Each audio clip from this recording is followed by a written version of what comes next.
can't think about a sweep until you win game 2 here. Can't think about a sweep until you win game 1. And they did that. Game 1's already done. Yeah, so we can put game 1 behind us. We can feel good about it. We can see how we win about it. By the way? What are some of the highlights from game 1? I liked how Jared Jones looked. He came right after these Cleveland Guardians hitters, put him on the attack, got strike 1 with a lot of guys. His fastball was just exploding today. Watching him come back his first year and his first, 6-7 starts after Tommy John surgery, his command with a fastball has been pretty impressive. A lot of times when you see the elbow surgery, there's some ups and downs with command and things like that, but I just haven't seen it from him like I was expecting. And the ball's jumping out of his hand. Really the only inconsistencies that you're seeing with Jared Jones is the spin right now, but I think that's coming. He threw some really good sliders today, just not all of them. A couple of them backed up on him, a couple of them his body ran away from his arm, and he just couldn't get caught up. But this offense is so much fun to watch. 3 homers today. Valdez, his emergence into the big leagues the last month and a half or so has been so much fun to watch. What he hit today is 11th homer, I believe. Yes. And the first one coming in Toronto.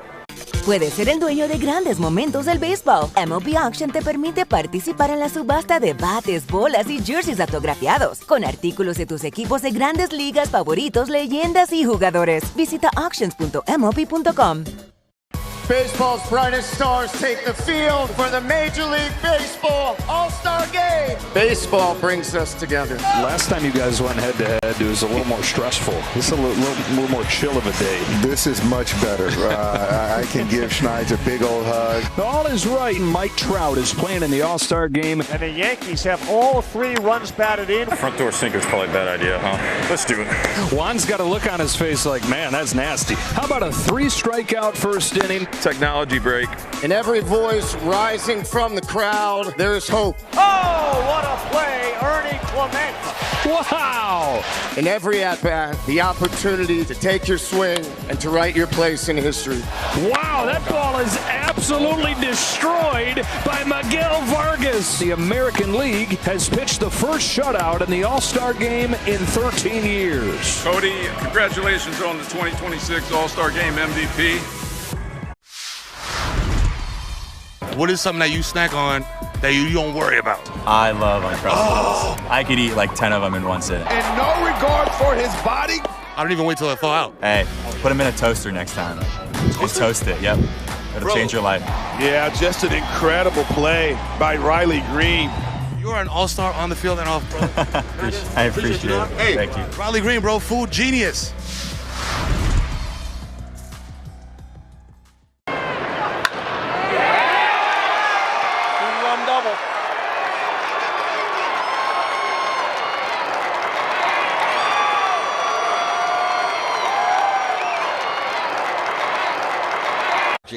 And they're headed toward the tarp. So that one cell that they thought might hit us is not going to. That is real good news. We're going to get started at 7:50 in less than an hour. And we'll continue our pregame show as Matt Capps will have the starting lineups. And that's coming your way from Progressive Field here in Cleveland on the Pirates Baseball Network. At AHN, we see you juggling 100 things at once. That's why we made it easier to book with the doctors you need. With AHN online scheduling, you can book with your primary care provider or get time with a specialist. Visit ahn.org/schedule, answer a couple of simple questions, and search for providers, locations, and times that work best for you. Easy online scheduling. Because at AHN, we see you. Bucko fans, Yinzer Palooza Weekend, presented by Mrs. T's Pierogies, is back. And it all starts Friday, July 24th, when the Pirates take on the Chicago Cubs at 6:40. Get to the ballpark early to enjoy a pregame Miller Lite happy hour from the time gates open until first pitch. Plus, the first 20,000 fans take home a Yinzer Palooza t-shirt featuring all things Pittsburgh. Get your tickets and learn more at pirates.com/YinzerPalooza. And we're back just checking. The final score in Phoenix was 5-3. The D-backs down the Cardinals as Nolan Arenado delivered a key 2-run double in that ball game. So that helps the Pirates again in terms of the Central and the wild card, because Now they're just a half game back of the Cardinals for that third wild card spot.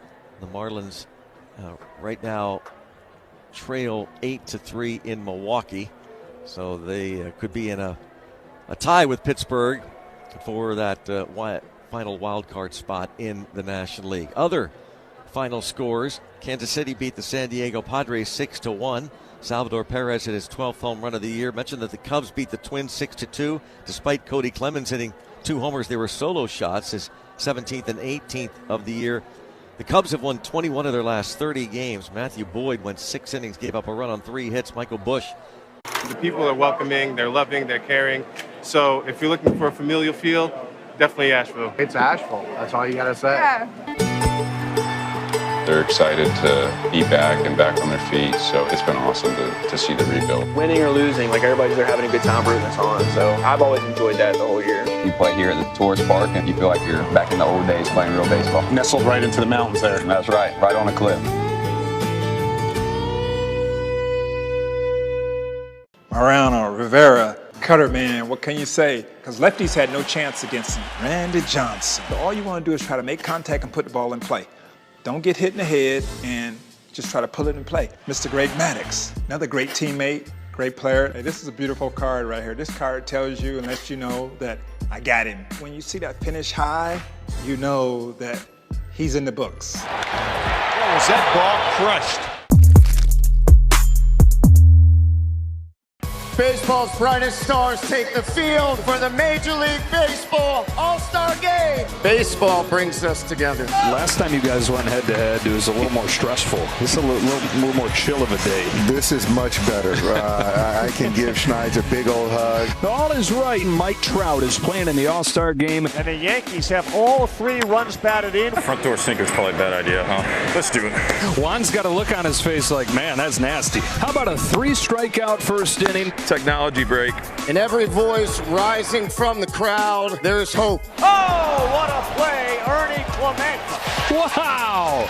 In every at-bat, the opportunity to take your swing and to write your place in history. Wow, that ball is absolutely destroyed by Miguel Vargas. The American League has pitched the first shutout in the All-Star Game in 13 years. Cody, congratulations on the 2026 All-Star Game MVP. They've lost 10 in a row. The Red Sox have won 11 in a row. And again, they are trailing in their game at Fenway. That is our pregame show. Coming up, we're going to have the lineups. And, within the hour, we'll have the first pitch. We'll also send you back in a little bit for some Pirate Talk. And that's our pregame show from Cleveland here on the Pirates Baseball Network.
And tonight's game on the Pirates Radio Network is brought to you by Ford, the official truck of the Pittsburgh Pirates. By Highmark Health. Highmark is proud to support Pirates everywhere, from home base to home away from home, because life. Highmark Blue Cross Blue Shield. By Pittsburgh Brewing Company. Pittsburgh Brewing, makers of Iron City and IC Light. By PNC. PNC, brilliantly boring since 1865. And by the Pennsylvania Lottery. Players must be 18 or older. Please play responsibly. Pucko Baseball also being brought to you by AHN, official medical provider of the Pittsburgh Pirates. Caring for you through every win, every loss, and every moment in between. By Operating Engineers Local 66. Partner with Operating Engineers Local 66. Join us at IUOE66.org. By Sheets, the official convenience store of the Pittsburgh Pirates. Why the Sheets not? Get a snack after the game. And by Koppers, protecting what matters, preserving the future. Greg Brown, Matt Capps with you here, and we'll be playing baseball in a little bit, not on time, but within the hour. Johnny Goldsmith is here directing things in the booth. Dom DiTommaso is producing at our flagship station as the Pirates look for the sweep of the Twin Bill. And we'll go ahead and get those lineups now from Matt Capps. Well, thanks, Brownie. Today's lineup is brought to you by your neighborhood Ford store. Batting first for the Pittsburgh Pirates, led by manager Don Kelly, is Jake Mangum. He's out in center field. Nick Gonzalez in the two.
There's so much history right here, and when I put it on and it's so light, it just feels just right. It feels just right. I mean, look at this. It got the city on it. When I was 7 years old, my uncle takes me where? To Shea Stadium. Darryl Strawberry hits a home run, and I become a fan for life. And it'll be Sweeney backpedaling, and he can't make the play.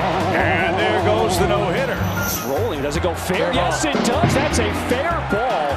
Oh, she's giving it to him. See, they're up 6-1 in the eighth. He's giving it to him and making him like it. Doing the pop-up dance, and he dropped it. You don't see that very often. Abrams is going to think about going to third. The throw too high there. Abrams dives back in. Tag applied this time by Riley. What just happened? On the Pirates Baseball Network. T-Mobile has an exclusive bundle for customers 55 and up. I'm Sarah Bowl. Yeah, I'm Frank Bowl. A reliable network is key for us. And with T-Mobile, it's been wonderful. And going to the 55-plus plan saved us so much money. A lot. And that's important. Trying to keep costs down. The home internet's been perfect. It's fast, it's quick. The setup was so easy, it took less than 15 minutes. It was like, if you want simplicity, coverage, reliability, you want the whole package, T-Mobile has it. Right now, T-Mobile customers 55 and up can get 2 phone lines on America's best network, plus America's fastest 5G home internet for just $30 each. $30 per month each line with autopay plus taxes and fees. Minimum age 55. Pricing for home internet rely on 2 lines of Essentials Choice 55. $35 connection charge per line required. Best mobile network and fastest 5G home internet based on analysis by Oak Cliff Speed Test Intelligence data 2H 2025. All rates reserved.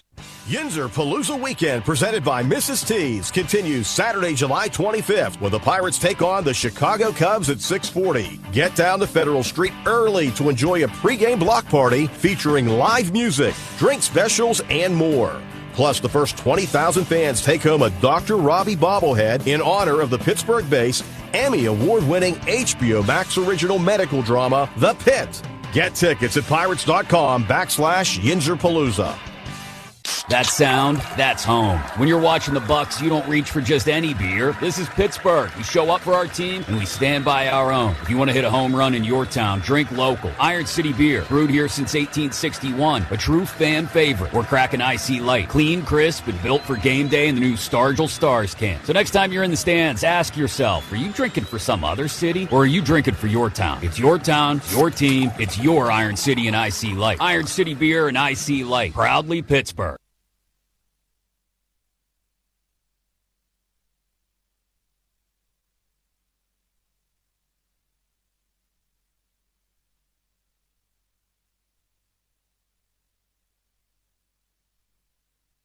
And the latest into a season that they've been 4 over 500 since 2018, September that year. So it's a good time to be playing some good baseball, and the Pirates are 8-4 in the month of July, and a 7-1 winner earlier this afternoon in the first game of the doubleheader over the Cleveland Guardians. Pittsburgh at 51-47. Cleveland also the exact same record at 51-47. Pittsburgh now just one game out of a wild card in the National League. So baseball's brightest stars take the field for the Major League Baseball All-Star Game. Baseball brings us together. Last time you guys went head-to-head, it was a little more stressful. This is a little more chill of a day. This is much better. I can give Schneid's a big old hug. All is right. Mike Trout is playing in the All-Star Game. And the Yankees have all 3 runs batted in. Front door sinker's probably a bad idea, huh?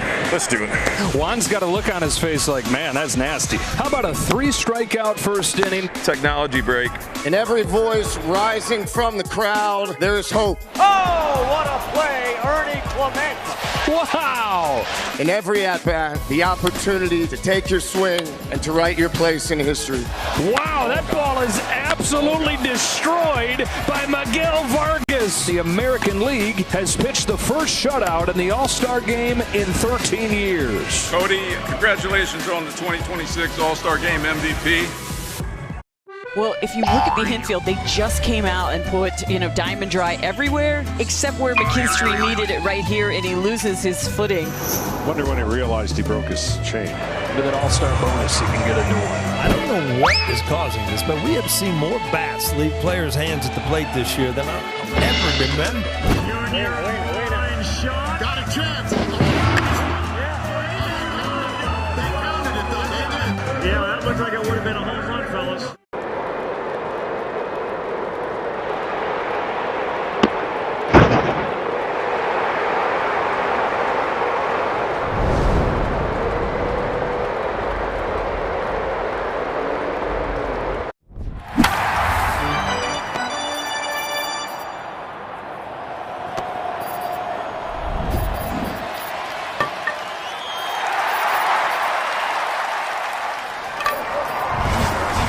Both Jose Urquidy and Hunter Barco pitching tonight for AAA.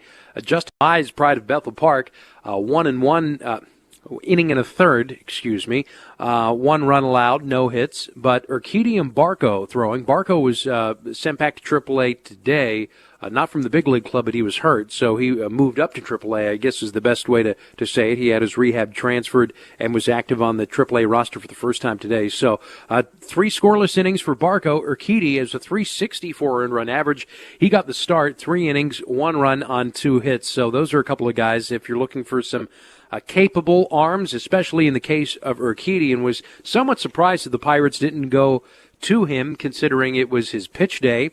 And they were in need of some arms with the twin bill here. 27th man wound up being Wilbur Dotel, so he's available to pitch tonight. And also Christian Curtis, if he throws, it'll be his major league debut, though I would think that he would probably be the last guy out there as an option for manager Don Kelly. A combined 496 earned run average in 18 games between AA Altoona and Indianapolis, but 97 strikeouts in those 74 and a third innings, which is the second most among Pirate minor leaguers, second only to Seth Hernandez. He has had one heck of a circuitous route to get here and has had to overcome some serious injury. And is at the big league level, so hopefully drinking it all in. I wouldn't expect him to be with the club very.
fun. It Hey, how sounds much like fun you're are having you a ton having? of fun.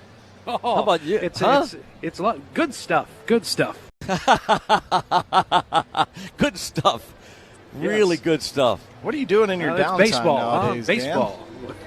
You know what? I was eating a bunch of Uncrustables during. So hitting the peanut butter and jelly, Matt. I know you'd appreciate that, right? Yeah, it's well, a, I mean, it's a they've great got snack for Uncrustables down conditions on like the on deck circle here. They're giant Uncrustables. No, that's Yeah, true. that's they it. are. The on deck circles. Smucker's No way. Uncrustables. Yeah. How about that? That's wild. How about wild that? stuff. Yeah. How about this ball club, huh? This ball club is a fun club to watch. Like we were trying to talk when I was walking through the wind tunnel after the first ball game. The offense is just so much fun. I mean, it's explosive from top to bottom. You know, you think of Jake Mangum and you don't think power, but he hit a big home run a week or so ago that was fun to watch. But just the way he plays and goes about it, he's kind of the spark plug there. And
after day. It might sound boring at first, but add that up over time, and the results will be brilliant. PNC Bank, National Association, member FDIC.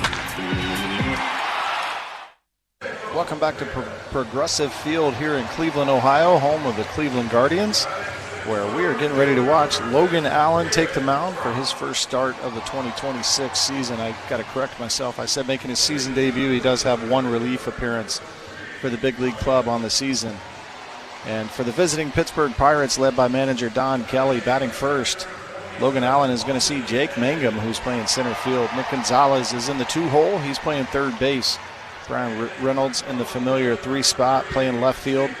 Esmeralyn Valdez is a cleanup hitter. He's playing right field. At first base is Ryan O'Hearn, batting 5th. The DH tonight bats 6th. That's Marcel Ozuna. Brandon Lau is in the 7-hole, and he's playing second base. Behind the plate is Rafael Flores Jr. And to round out the order, batting 9th, Jared Triolo plays shortstop. The opener, or the starter to the Pittsburgh Pirates tonight, is the lefty Mason Montgomery. He's 2-3 with a 4.14 ERA. And Mason Montgomery is going to start against Travis Bazana in the leadoff spot for the Guardians. He's playing second base. Brian Rocchio is the shortstop. He bats second. Chase DeLauder is the DH. He's in the 3-hole. Reese Hoskins is the cleanup hitter, playing first base. Daniel Schneemann is the third baseman. He bats 5th. David Fry is in the 6-hole, wearing number 6, playing right field. And in the 7th spot, the center fielder, Petey Halpin. Austin Hedges is behind the plate for the Guardians. He's batting 8th. And to round out their order in left field is Stephen Kwan. And you obviously all already know that today's lineup is brought to you by your neighborhood Ford stores. And that's the lineup for Game 2 here. The Pirates coming off a 7-1 victory in the first ball game of today's day-night doubleheader, and looking to jump out early, keep that offense going. 3 home runs in the ball game, and I'd like to see that continue here in the nightcap. Umpires meeting at home plate. Jim Wolf, all balls and strikes. Alex McKay at first. Crew chief at second will be Alan Porter, and John Bacon is the third base umpire. They're at home plate, ready for the Guardians to take the field. Guardians wore their red jersey tops. In Game 1, they're wearing the all whites, and Logan Allen leads the way. The left-hander, Logan Allen, who has spent most of this season at AAA Columbus. In his one relief outing this year, he threw 4 innings, gave up 5 hits, did not allow an earned run, 2 unearned runs, though. 1 walk and 7 strikeouts, so he threw the ball really well in that relief outing. Matt, he will become just the 6th starter the Cleveland Guardians have used this season. That ends their franchise record, 98 games opening the season without needing a 6th starter. That's Only really, team to use 5 starters. Really incredible. You know, you talk about it in spring training every year. It's not the 26 guys that go north.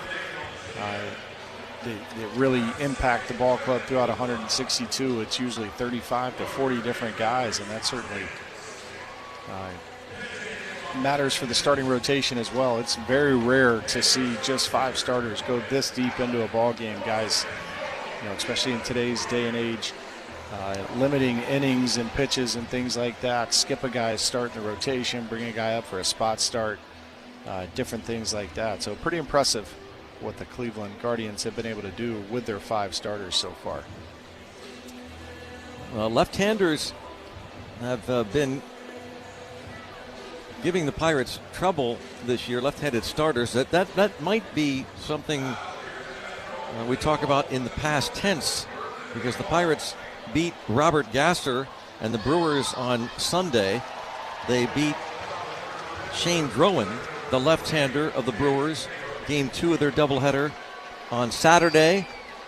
And the time before that they faced a left-handed starter was against the Washington Nationals, and they beat Carson Palmquist on July the 4th. And we're ready to go, and the first pitch is a strike to Jake Mangum. 8:25 first pitch. Here's the pitch. Up. and in to Mangum. 1 ball, 1 strike. Mangum was 0 for 5 in game 1. He's batting right-handed. His average still sits at a solid .303 with 2 homers and 19 runs batted in. Next pitch from Logan Allen is a strike called. And it goes to 1 ball and 2 strikes on speedy switch hitting outfielder Jake Mangum. The next offering from Allen is popped up out of play off to the left. 3rd career start against the Pirates tonight for Mangum, for Logan Allen. 10 2/3 innings, 1 earned run in 2 starts against the Pirates. Next offering is line foul off to the right. But this is a new look lineup, as evidenced by all the runs, the home runs, the average, the OPS. And certainly guys like Mangum have contributed to that. A 1-2 pitch, swing and a miss. Struck him out with a changeup. Good start to the night for Logan Allen as he Ks Mangum. Well, that's the last pitch in the arsenal right there from Logan Allen. Jake Mangum was able to get him to throw everything. The 4-seamer, the sinker, the cutter, the sweeper, and the changeup. And that 5th pitch right there, the changeup, comes from a low arm angle. All of them come from a low arm angle, about 25 degrees. But a little arm side run away from him. But that's what you want out of your leadoff hitter. If the at-bat doesn't result in a hit, just make the pitcher work, show everything. Misses them with a fastball right here to Nick Gonzalez, 1-0. Gonzalez 2 for 4 in game 1, and it's a slowly hit ground ball over on the shortstop side of the bag as the second baseman Bazana handles it, throws on to get Nick Gonzalez, who before that out hitting .310, 3rd best in the National League. In game 1, he hit his 5th home run of the year. 2 up, 2 down, strikeout, ground out. Now Brian Reynolds, .285 average after going 2 for 4 in game 1 and scored a pair of runs. His average up to .285. That's 16th best in the National League, and he takes a strike. He, like Mangum, batting right-handed against the southpaw. 14 homers for Reynolds, 59 runs driven in, his .881 OPS, 6th highest in the senior circuit. Hits a drive toward right center field, hit it well to the wall, and it is off the wall, and Reynolds is into second base with a stand-up double. I think Brian Reynolds picked the wrong game to hit that ball right there. He hits that this afternoon. I think that's probably 8 to 10 rows deep over the right center field wall here. And I was just getting ready to point out to you, Brownie, I mean, look at the flags out there. Yeah. It's a complete turn of weather from what we saw with the afternoon game today, where the wind was blowing out towards right center field and kind of across the outfield toward the right field foul pole. Now it's blowing directly in from the right center field stands. As Merlin Valdez takes a ball inside.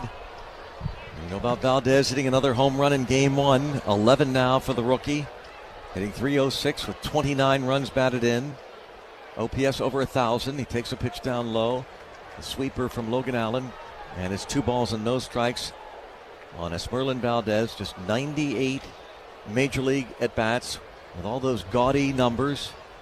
Runner second base, 2 outs. The pitch, and hits a high fly ball to shallow left. Coming in is Kwan. And Kwan will make the catch. The Pirates strand the runner, half inning. Pittsburgh nothing. Cleveland coming to bat on the Pirates Baseball Network, presented by Iron City and IC Light. For the guaranteed lowest prices on top mattress brands like Tempur-Pedic, Stearns & Foster, and Purple, shop the home team, Levin. Jack Leiter making his season debut. It's 148K, second among all AL rookies. Jack's 2-2. And a swing and a miss. There's his first strikeout of the season. He gets Mayo for the second out of the inning. To be the way to pitch. Here's the 3-2. And that's right in there. Alonso just frozen. Sinking fastball from Leiter. He retires the side in order for the first time tonight. Big over-the-top windup, and the 1-2 pitch, he struck him out swinging with a cutter at 94. Nice assortment of pitches there from Jack Leiter. And that new pitch, the cutter, strikes out Adley Rutschman. Here's the pitch. Swing and a miss. Great screwball action, a changeup at 92. So Leiter making use of a couple of pitches he didn't even have 2 years ago when he made his Major League debut. It's 2-2 and a swing and a miss. Got him chasing a curveball. And Leiter, I don't know that he loved where that one ended up, but he got the job done. Puedes ser el dueño de grandes momentos del béisbol. MLB Auction te permite participar en la subasta de bates, bolas y jerseys autografiados, con artículos de tus equipos de grandes ligas favoritos, leyendas y jugadores. Visita auctions.mlb.com.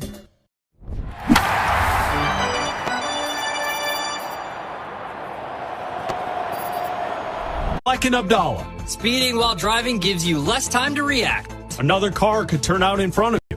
A pedestrian could be walking their dog.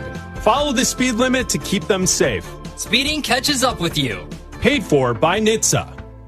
Pirates leave a man in the top of the first, and now Mason Montgomery will open for the Pittsburgh Pirates, the left-hander, facing lefty hitting Travis Bazzana, who was 1 for 4 with an RBI in Game 1. Second baseman hitting .238 now for the year. 7 homers. He's knocked in 29. Montgomery, first pitch high, ball 1. Brian Rocchio is a switch hitter. He will follow, then Chase DeLauder, a lefty hitter, for the right-handed batting Rhys Hoskins. We'll see how long Montgomery goes. 1-0 pitch. Taken a little up, maybe. 2 balls, no strikes. Well, that's the thing with Mason Montgomery. He's got a great left arm, hard throwing lefty. We've seen him up to 100 miles an hour. Just got to consistently be in the strike zone. 2-0 pitch. Low. Falls behind 3 balls, no strikes. When he is in the strike zone, he's really good. 29 strikeouts in his last 18 games, and that spans 18 innings of work. So it tells you he's tough to hit when he's in there. 3-0, not close. He walks him on 4 pitches. Brings up Brian Rocchio. This is the 5th time he's been used as a so-called opener. First time since June 7th in Atlanta. He walked 2 in that outing, allowed a hit, but 1 scoreless inning against the Atlanta Braves. Rocchio was 0 for 4 with a strikeout and a lineout in Game 1. Batting right-handed against the lefty. Over for a strike. 98 miles an hour from Montgomery. Brian Rocchio, the shortstop for the Guardians. He's hitting .272 this season with 8 home runs. He's knocked in 44. Here's the stretch by Montgomery. And the pitch hit in the air toward right. And over as Merlin Valdez approaching the foul line will make the catch. 1 out. Back to first goes Bazzana. Here's Chase DeLauder. Designated hitter in Game 2, going 1 for 4 in the first of this twin bill. .277 hitter, 11 home runs for DeLauder, 46 runs driven in. And at first base, Bazzana, 1 out, bottom of the first, scoreless. And Mason Montgomery for Pittsburgh delivers. Low ball 1. We pause for station identification on the Pirates Baseball Network.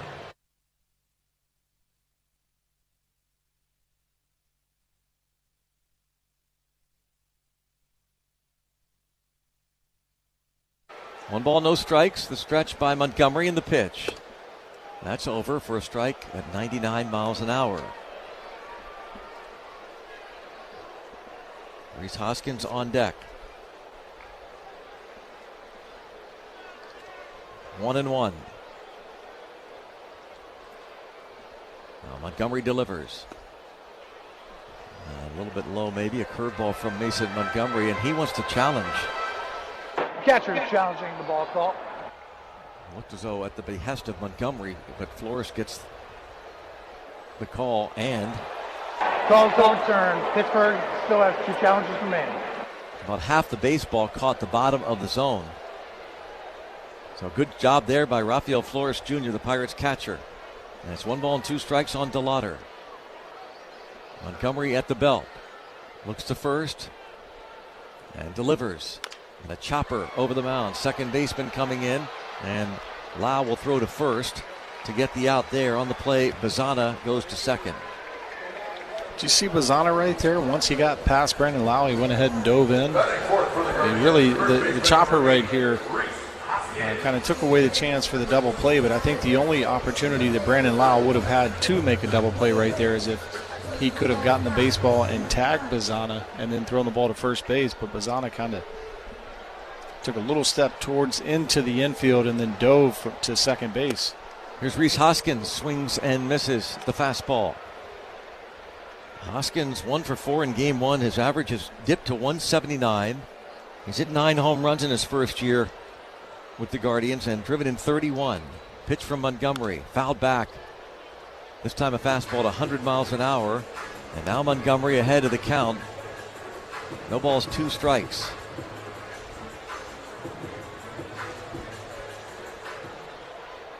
And Christian Curtis has started to loosen in the Pirates bullpen, a right-hander.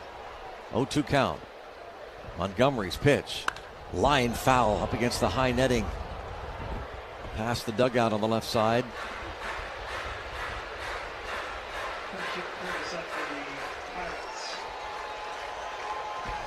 Now stays 0-2 on Hoskins. Here's Montgomery's pitch. Swing and a miss. Struck him out 100 miles an hour. So Montgomery walks the first batter on 4 pitches and retires the next 3. And after 1, it's scoreless from Cleveland. That was to end the game on a... Oh, God. Wow, Talk about no that extra ball is base hits. absolutely destroyed by Miguel Vargas into the second deck. Vargas, a first-time All-Star, one of the biggest surprises on the biggest surprise in the sport. And the Chicago White Sox tees off and makes it 4-0. Slider. He gets the head out, and it's a no-doubter. Well, there's your first extra base hit. All your favorite games from MLB Play are back. Bigger, bolder, and better than ever. Test your skills with daily puzzles like MLB Pickle, the ultimate mystery player challenge, and Immaculate Grid, where stats and strategy collide. Then in Spinball, build your roster, take on your friends, and compete for the weekly prize. Or be the first to beat the streak and hit your way to the $5.6 million jackpot. Plus, the all-new Daily Walk-Off. Lock in your players by category for the walk-off win. The game's official home for games is MLB Play. Only on the MLB app and MLB.com. Gorman popped up the first pitch he saw in the 6th inning. So his second trip to the plate. Full count. Swing and a drive. That's a mammoth shot for Gorman. A long home run over the bullpen. Ted Williams always said, get a good pitch to hit. When you do, don't miss it. Nolan didn't. 94-mile-an-hour fastball by Englert and a deep drive. 443-foot shot by Nolan. Well, we certainly served it up over the plate. This is a burger fit for a home run king, the 99 burger in honor of Aaron Judge. They sell a bazillion of these at Yankee Stadium. It looks pretty good. I feel like we passed the test. What about you? I think so. We see you. Ron O'Hearn leads off the Pirates here in the 2nd inning. And he takes a strike from the lefty Logan Allen. O'Hearn was 0 for 3, delivered a sacrifice fly in Game 1, his 64th ribby of the year. He's hit 16 homers, his .285 average in the top 20 in the National League. He takes a ball 1-1. 21st in OPS, .829. Marcell Ozuna on deck. Allen's pitch. As O'Hearn, did he check his swing? Appeal down the third base way, and the third base umpire, John Bacon, raises his right fist on the appeal, says he did offer. It's 1 ball and 2 strikes. Pirates and Guardians, second game of the doubleheader, scoreless 2nd inning. Check swing again, pitched down and away to the lefty batter. The count is 2-2. Allen's next pitch, lined up against the high netting left side. O'Hearn calls time and steps out briefly. Now back in there. 2-2 pitch. Popped up, looking like it might reach the seats. Hedges is going to give chase. Austin Hedges can't make the catch and goes up against the high netting. I think he overran it. I think he did too. And there's not much of a wall behind home plate here at Progressive Field. Austin Hedges, the only thing that kept him in the ballpark was that net. Watching the replay right there, yeah, he just overran it. So O'Hearn gets another shot against the lefty Logan Allen. He makes his second appearance this season for Cleveland at the big league level. 2-2 pitch. A little bit inside. 3-2 on O'Hearn. Allen's last outing July the 11th for AAA Columbus. His pitch is popped up out of play left side. 4-3, 4.39 ERA with Columbus, the Clippers, in 16 starts. And this pitch is fouled away. So it stays 3-2 on O'Hearn. He battles Logan Allen to start this top of the second inning. 0-0 ball game. Another 3-2 pitch inside. Nice at bat. Ryan O'Hearn works the walk. We were talking about that in the first ball game today. Just a professional hitter. Seems like every at bat, Ryan O'Hearn puts together a professional at bat. That one right there, case in point, had a couple of pitches that was able to foul off, giving a little bit of a new life. With Austin Hedges not able to catch that pop up behind home plate, able to work the leadoff walk. Here's Marcell Osuna. Pitch to the right-handed batting veteran, way inside. Osuna, 205 batting average. 8 homers and 28 runs driven in. I got a feeling Marcell's going to have a day today. Here's the pitch. Strike called. That would have been perfect timing, Matt. 1 ball, 1 strike. Well, the bat's still going on. Oh, and no, I know that. But I'm just talking about just the timing of it was so perfect. I still believe in it. I'm with you. We're going to have a big day. The 1-1. Outside, 2-1. So Osuna took the changeup. Runner first, O'Hearn. Nobody out. Logan Allen delivers. Swing and a miss. Went with a sweeper. Osuna had a home run against the Brewers last weekend. Last 10 games hitting .270. Pitch. And this is just a soft serve into right field. A base hit. This allows O'Hearn to go to third without a play.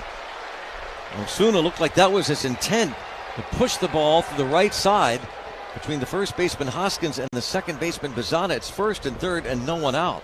Well, with Hoskins having to hold on, Ryan O'Hearn over there at first base, he had a lot of open real estate on the right side of the infield. And I think that was his intent, once he got the 2 strikes on him right there, just get something out over and shoot it over in that direction. And it looked like something got in on Marcell, but he's strong enough to be able to get enough to get it through the infield, especially with the defensive alignment like we were talking about. Pitch is high to the lefty batter, Brandon Lau, who went 2 for 4 in game 1. His 21 homers tied for 7th most in the league. 64 ribbies, tied for 8th highest in the National League, a .249 average. Middle infield looks for a double play ball. Check swing, a ball taken. Outside it is 2-0. And the Pirates trying to jump on Logan Allen here in the second inning, first and third, and nobody out. The 2-0.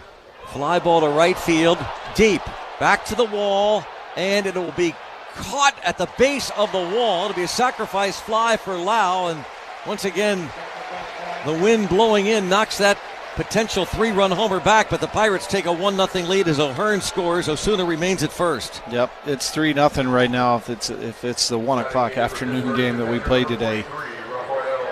Brandon Lau and Brian Reynolds both robbed of home runs with that wind blowing in from right field. The flag's out in right center field behind the Pirates bullpen are standing straight up, blowing right into the field of play. And now the batter, 8th in the order, is the catcher, Rafael Flores Jr. He takes strike 1. He's 4 for 10 with the Pirates this season. Acquired from the Yankees last year in the David Bednar deal. Runner at first base, 1 out, 1-0 Pittsburgh. The pitch from Logan Allen, a late swing and a miss. A fastball from Logan Allen.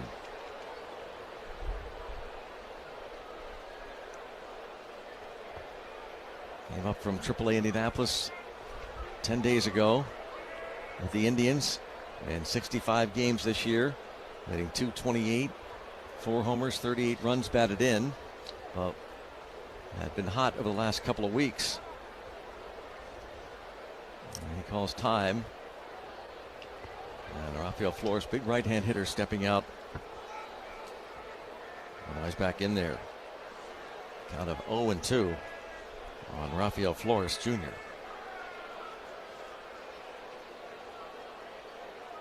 Logan Allen sets at the letters. 0-2. Hit in the air, out of play, right side. And Flores had a 13-game on-base streak going at AAA Indianapolis. With the Indians, was hitting .349 over his last couple weeks and 11 RBIs over his 13-game on-base streak. Pitch is down low. And it's 1 ball and 2 strikes.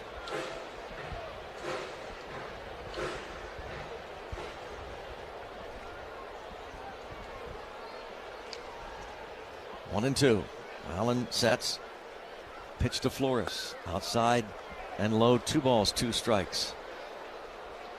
Allen last year, this 27-year-old lefty, went 8-11 with a 4.25 ERA. Parts of 4 seasons pitching in the big leagues with Cleveland. 2-2 pitch. Broken bat. Bouncer foul. Good chunk of the bat lands just beside the third base coach, Tony Beasley. And the baseball wound up down the left field foul line. The ball boy will pick that up and toss that one out of play. And Flores will go get a new stick. That looked like that changeup right there. Is that what it was? Watch a replay. Was that the changeup or a sweeper? I think it was a changeup. But Flores did a nice job of just getting a piece of it. He called it a cutter, I think, actually. Was it the cutter? Yeah. Well, it cut his bat almost did that in half. Off the end of the bat, and it split pretty much down the middle. So he's back in there, count of 2 balls and 2 strikes. With Osuna at first, 1-0 Pirates lead at second inning. Making Logan Allen work. This will be pitch number 38 coming up for the day, and the pitch is inside. Last year in 157 major league innings, he walked 62, struck out 122.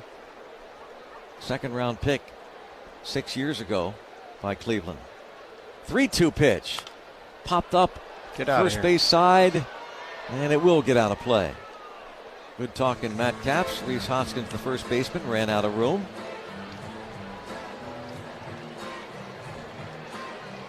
This inning started with a walk to O'Hearn. A great job by Ryan O'Hearn. A 10-pitch at bat ended in the walk. 3-2 count. The pitch. Fly ball center field. Halpin comes in a few steps, makes the catch. Center fielder Petey Halpin for Cleveland, and Flores has retired for the second out. Back to first goes Osuna. Here is Jared Triolo. Starting at short against the lefty. Triolo's average for the season, .233, 1 home run, 16 RBIs.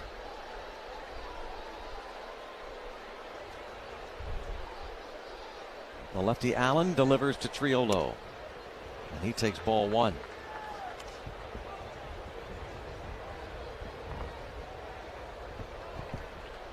Triolo on Sunday before the break against the Brewers, 3 hits, 2 ribbies. The 1-0 swings and misses, took a big cut, came up empty. There's a changeup right there. Triolo 1-0 count, looking dead red fastball, a little out in front. 1 ball, 1 strike. 1-0 Pirates. Triolo takes strike 2. Fastball from the lefty.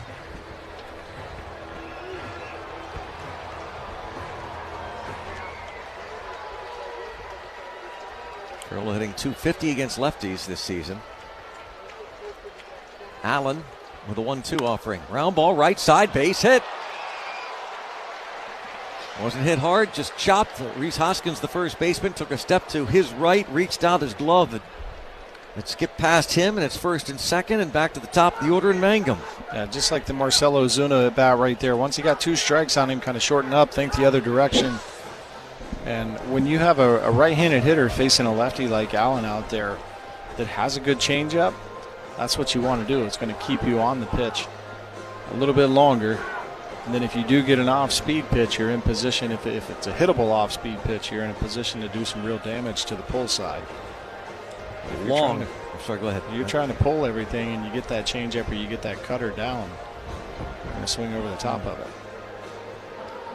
A longtime pitching coach, Carl Willis, pays Logan Allen a visit. 9th year with Cleveland. 16th year as a member of the Guardians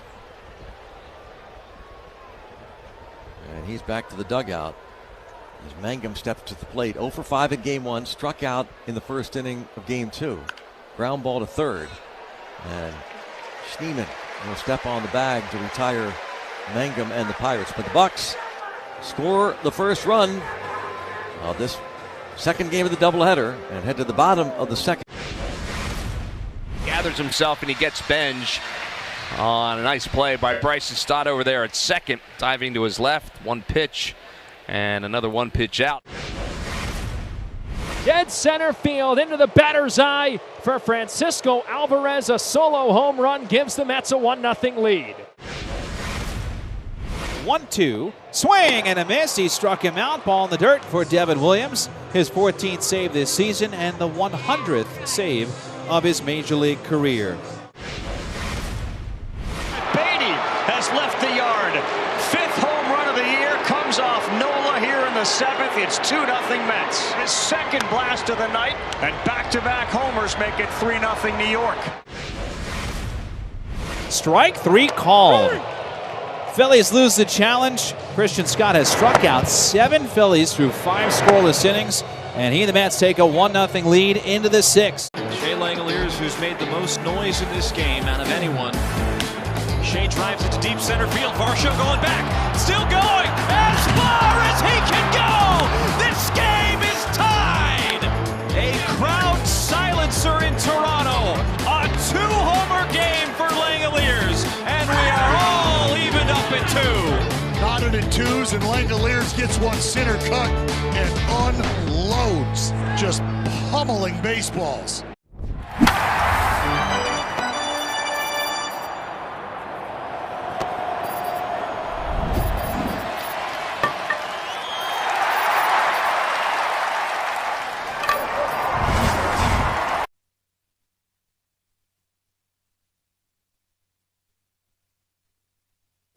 Well, we have the debut of Christian Curtis, a 24-year-old from Beaumont, Texas, 6'4", 215 pounds. He takes over here in the second inning. Mason Montgomery went the first inning, allowed a leadoff walk, and then retired the next 3 as the opener. And first batter of Christian Curtis's career is the lefty hitting Daniel Schneemann, batting .209 with 6 homers and 28 runs batted in. Christian Curtis, first pitch of his major league career is a strike at the knees at 97 miles per hour. Yep, hard throwing ready, big hard throwing ready. He's got the fastball, he's got a curveball, a slider, a cutter, and the scouts rave about that changeup. Well, that didn't miss by much. The cutter. 1 ball, 1 strike to Schneemann. Christian Curtis, considered one of the top prospects in the organization. Baseball America ranks him 5th. 1 ball, 1 strike. 12th round pick just 3 years ago. 1 ball, 1 strike offering. Check swing and a ball outside, 96 miles an hour. Curtis went through a couple of really tough injuries in his early days at Texas A&M. 2-1 pitch. Fouled back. That was the changeup. Yeah, comes in at 86 miles an hour, so 10-11 miles an hour slower than the 4-seam fastball. But the scouting reports read the 4-seam fastball has a little bit of glove side cut to it,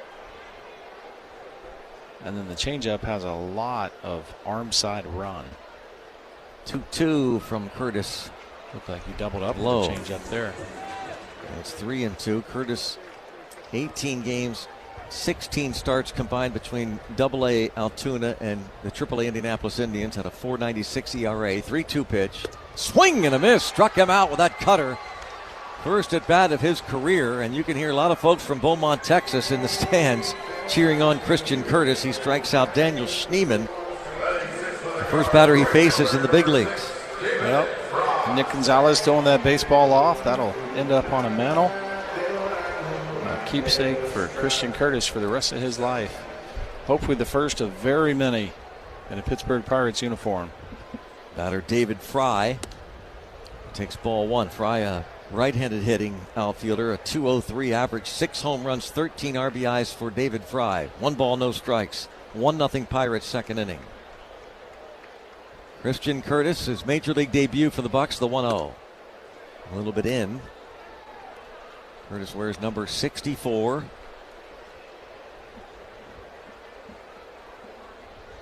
As he falls behind David Fry, 2 balls, no strikes. Here's the 2-0 pitch. Missing inside with that changeup. See a nod from the catcher, Rafael Flores, to try and just settle Curtis down a little bit. Slow things down. He just struck out Schneemann, but he falls behind Fry 3-0. The 3-0 pitch. A little bit up with that cutter, and he walks Fry on 4 pitches following the strikeout. I'm sure there's all kinds of nerves going through Christian Curtis right now. Get that first strikeout, now the first walk out of the way. Now let's see if we can get that first ground ball double play, and he's got the stuff to do it with the changeup. Running down and away to Halpin.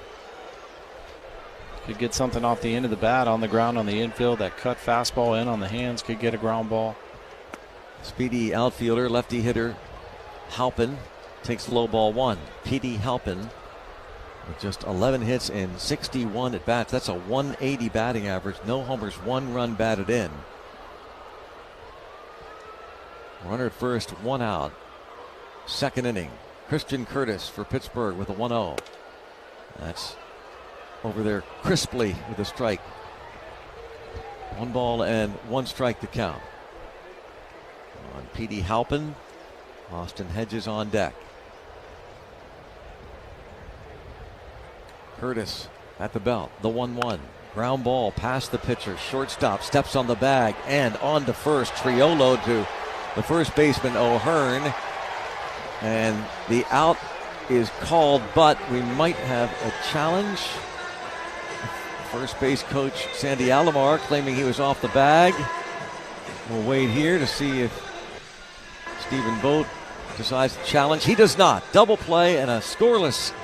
On the mound for the Marlins, it is Yuri Perez. The 22-year-old won't turn 23 until April 15th, and last season had a .425 ERA. Those numbers are very deceiving because he had a really strong finish. Perez has got him 0-2.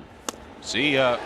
That's the old good morning, good afternoon, and good night, and all on heaters. When you got it going, stay with it. 3-2 right there, called strike 3. The 4-seamer, which he'll throw probably over 50% of the time. Nobody on, 2 out. The 2-2 pitch from Perez to Rumfield. Called strike 3. Look at the emotion from Yuri Perez in his season debut. Yuri got him with a fastball. He gets the approval of Sandy Alcantara. 7 innings for Perez. Yeah, and it's really amazing when you say he's still just 22 years old.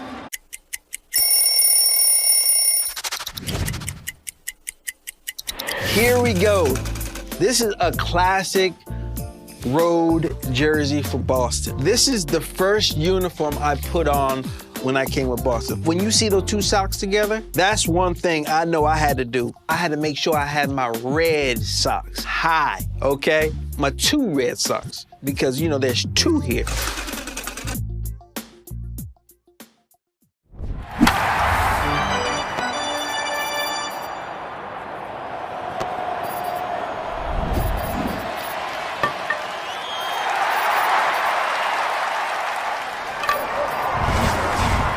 Engineers, Local 66. Are you up for the challenge? Find your future with us at IUOE66.org. Nick Gonzalez leads off the Pirates in the 3rd inning. Grounded out to the second baseman, Bazana, in his first inning at bat against lefty Logan Allen. Pirates lead 1-0. The pitch to Gonzalez. Popped up foul out of play. Let's step aside for station identification on the Pirates Baseball Network.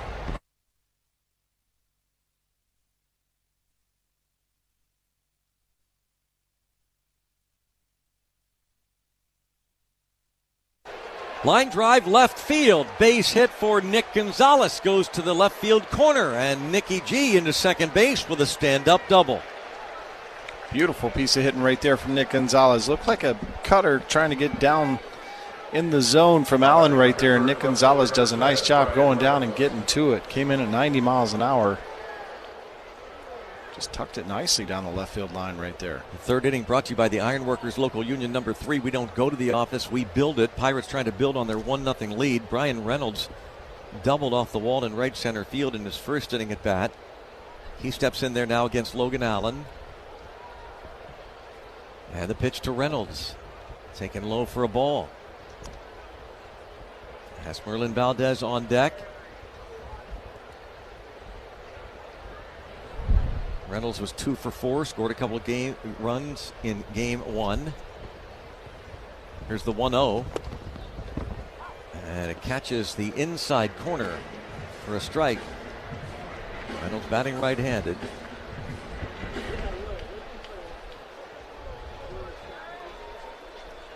One ball, one strike. Stretch the pitch. Hit this out of play right side.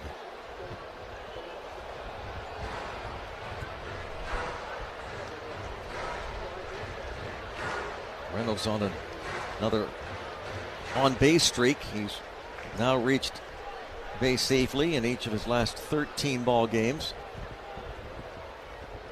The 1-2 pitch. Bouncing ball towards short. Gonzalez had thoughts of going to third, instead retreats to second. And on the play, Rocchio, the shortstop, throws to Hoskins to get Reynolds 1 out. That's exactly what Logan Allen was trying to get Brian Reynolds to do right there, is hit something on the ground to the left side of the infield to keep Nick Gonzalez at second base. Logan Allen, who threw 32 pitches in the second inning.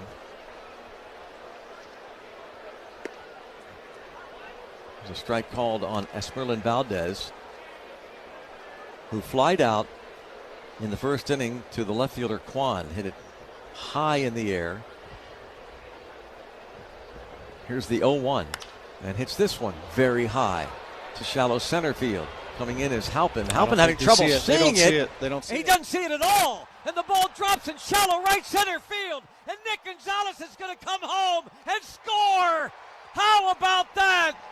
In the haze, the Pirates are smoking as Merlin Valdez gets a double. And the Pirates lead 2-0 in the third. Well, I don't think anybody saw it. Once it got about 35, 40 feet above the infield, Travis Bazzana probably had the best play on it. It wasn't that far behind second base, but he was coming in and was going over towards second base. But almost immediately, Petey Halpin out in center field, and then David Fry in right field, both of them holding their hands up. They couldn't see it, and it's a hazy, like pinkish colored sky here tonight.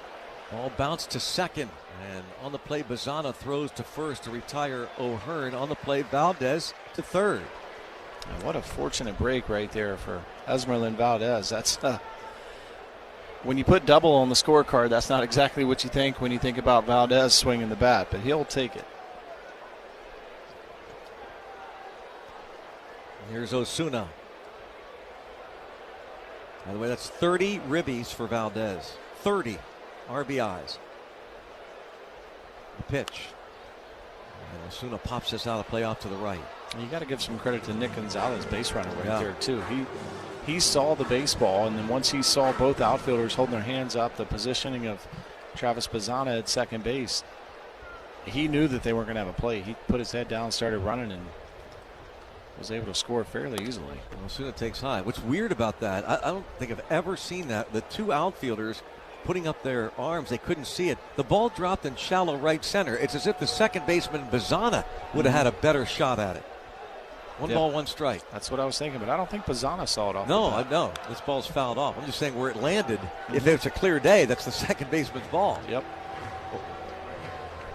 Yeah, it is hazy, it's purplish, and of course the Canadian Wildfires might get an assist from that.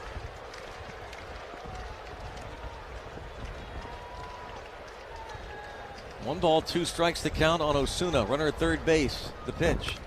Pops this out of play behind home plate. 2-0 Pittsburgh. A ball lost in the sky produces the second run here in the third inning. The double for Valdez.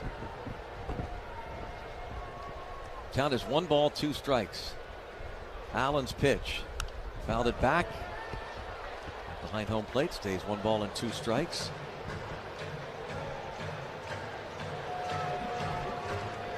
This will be pitch number 60 coming up for Logan Allen on the night. 1-2 on Marcell Ozuna, the pitch. In the dirt. Don't forget Yinzer-Palooza weekend kicking off Friday. The Pirates back home. You got to come see these battling Bucks of 2026. Lumber Company Part 2.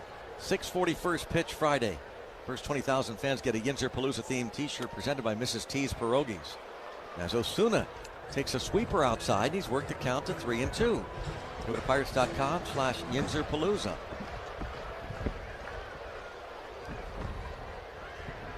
Logan Allen with a payoff pitch. Swing and a miss. He strikes out Ozuna on a cutter. Buccos pick up a gift run. Go to the bottom of the third. 2-0 Pirates on the Pirates. It's time for another road trip. We're heading to Birdland. Welcome to Oriole Park at Camden Yards. Opened in 1992, Camden Yards set the standard for new ballparks. Creating the retro classic aesthetic of brick and steel, nestled into a bustling downtown neighborhood, Camden Yards breathed new life into Orioles baseball. Just steps from the Inner Harbor and a short walk from Babe Ruth's birthplace, Camden Yards is steeped in unique history and tradition. The 100-year-old B&O warehouse is a lefty's dream target in right field. Take a stroll on Utah Street and be on the lookout for bronze baseballs embedded in the road. These plaques mark where home runs landed over the right field fence. And of course, in 1995, this was the scene of Cal Ripken Jr. breaking Lou Gehrig's long-standing Iron Man streak. Join in on the Unified during the national anthem. Feeling crabby? Grab some loaded fries from Local Fry. Or maybe head over to Boog's Barbecue and indulge in the delicious 92 crab cake sandwich. The city of Baltimore loves their O's and their ballpark. This time can't get it, and neither could the fan. Boy, that's when you don't wear flip-flops. Caminero strikes out, and the bat gets a 7.5 on the distance. But it's stuck to the landing. That's poked in. That hits the umpire. The ball is in play, and it's a base hit for Frazier. Roberto Ortiz did what he could to try and get out of the way. Couldn't. Took the wrong direction. He just didn't know which way to go.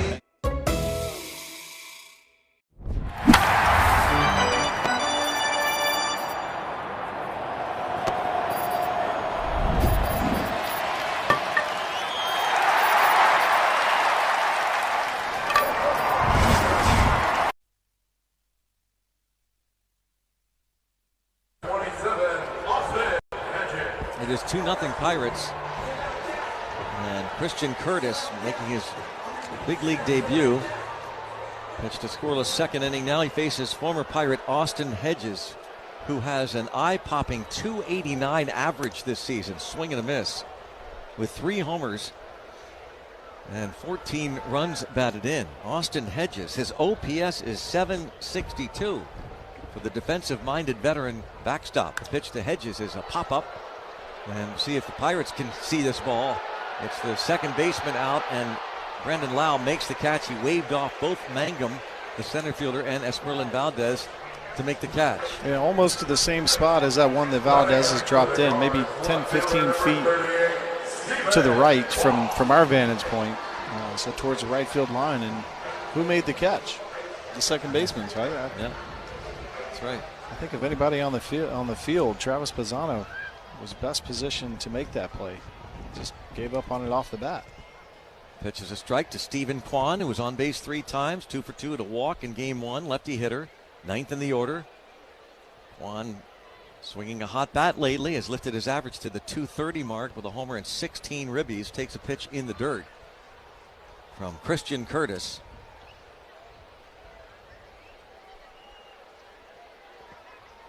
Kwan hitting close to .370 the last 2 weeks. Christian Curtis for the Pirates, the pitch. Just a little bit inside with a fastball 95 miles an hour. It's 2-1.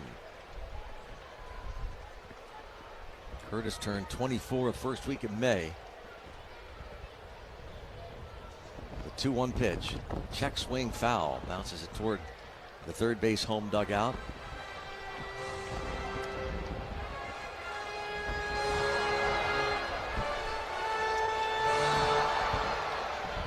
2 balls, 2 strikes.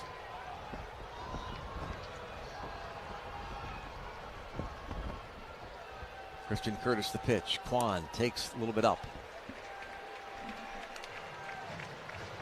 When he's going like this, Stephen Kwan's as tough an at bat as there is in the big leagues.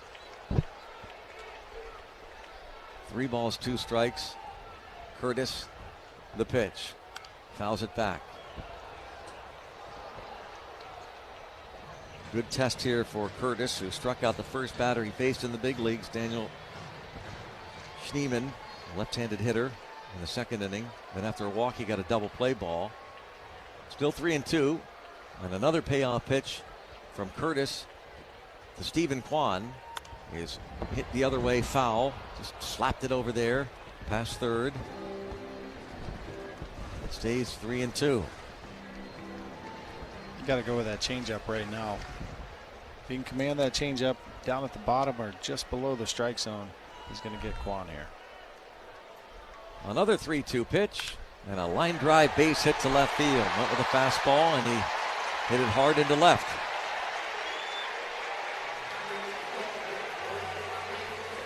On aboard, top of the order, Travis Bazzana. He walked against Mason Montgomery, who was the opener for the Pirates here tonight. Left-handed hitting second baseman Travis Bazzana.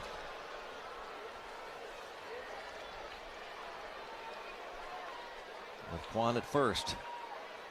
Christian Curtis at the belt. The pitch. Over for a strike. I have to figure that Kwan is going to test Curtis and Rafael Flores Jr. Kwan has 6 steals in 7 tries this year. And this ball lined into left center field, a base hit. Mangum over quickly, and Kwan will hold. Oh, drop by Mangum, but he recovers and gets it into the infield. Back to second goes Kwan. First and second now for Cleveland. I wasn't watching Kwan when that ball came off the bat. Did he freeze thinking it might have been caught by Jared Triolo at shortstop? He definitely didn't go full board. I mean, yeah, I was really kind of surprised that he didn't push the envelope going to third base. And Jake Mangum did a nice job getting over to that, but not the strongest of arms out in center field. And with the speed of Stephen Kwan, a little bit shocked there. Brian Rocchio now. Rocchio flied to right in the first. A tester here for Christian Curtis. Pitches outside, ball 1 with a change up to start. Talk to him. Ref. Flores, the catcher for the Pirates, going to go out and talk to Christian Curtis, who he was a freshman at Texas A&M back in 2021. The first of 2 surgeries on that right arm. He missed all of his freshman year. And then had to have a second surgery the following year to repair some nerve damage from the first surgery. And both of those surgeries on the throwing arm of Christian Curtis. He went on to pitch at Arizona State. Originally, the doctors weren't sure. Not only would he not throw again, but worried about the use of his right arm and his right hand after the nerve damage. And now he's ready to face Rocchio with a 1-0 count. Here's the pitch.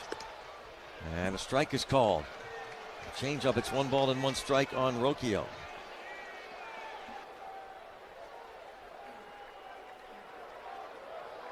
Kwan at second. Bazzana at first. 2-0 Pittsburgh, 3rd inning. Christian Curtis. The 1-1. Bouncing ball toward first. Up with it, O'Hearn, and he'll step on the bag at first base. On the play, Kwan to third, Bazzana to second. 2 outs. A little bit of a chopper right there again. It looks like the dirt in front of home plate's pretty well packed.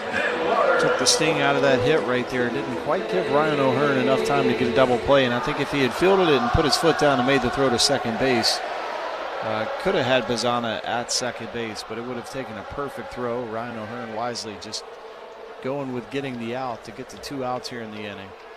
Chase DeLauder at the plate. Takes a pitch in the dirt, blocked by Flores. DeLauder, another lefty hitter, grounded out to second baseman Brandon Lau in the first.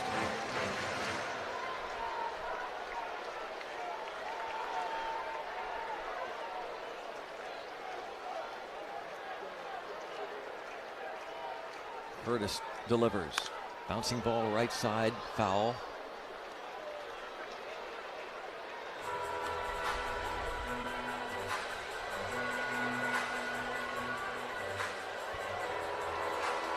This inning started with a pop-up by Hedges to second, and then Kwan singled the other way. Kazana singled to left center field. A ground out to first. 2-0 Pirates, third inning. 2 outs. Curtis with a 1-1. DeLauder on a fly ball to center field, hit well. Back is Mangum, warning track, and he will make the catch. Taking one step onto the warning track, approaching the 400 sign in dead center. 2 left stranded, and through 3, it's 2-0 Bucks on the Pirates. All your favorite games from MLB Play are back, bigger, bolder, and better than ever. Test your skills with daily puzzles like MLB Pickle, the ultimate mystery player challenge, and Immaculate Grip, where stats and strategy collide. Then in Spinball, build your roster, take on your friends, and compete for the weekly prize. Or be the first to beat the streak and hit your way to the $5.6 million jackpot. Plus, the all-new Daily Walk-Off. Lock in your players by category for the walk-off win. The game's official home for games is MLB Play. Only on the MLB app and MLB.com.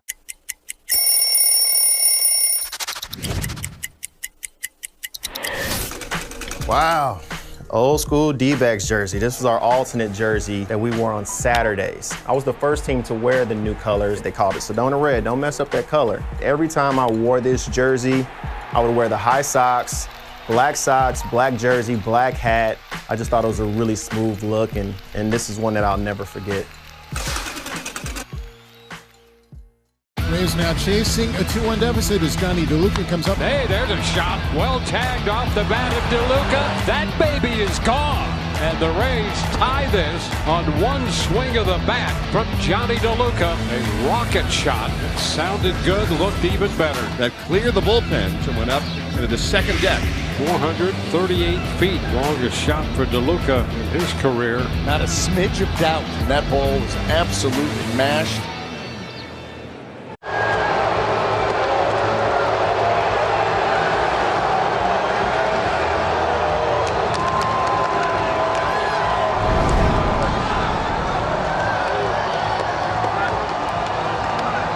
Store of the Pittsburgh Pirates. Brandon Lau steps in for the Pirates' fourth inning, leading 2-0 in Cleveland. Lau sacrifice fly in the second inning. Pitch, half-hearted swing and a miss. Fooled by that pitch from lefty Logan Allen.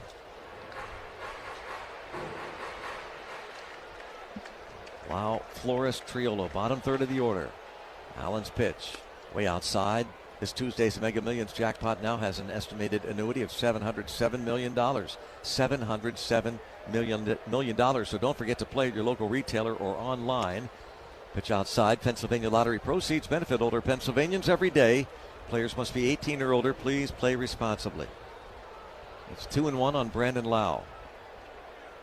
Pitch from the southpaw. Bounced foul. Past first base coach Tarek Brock. It's interesting that when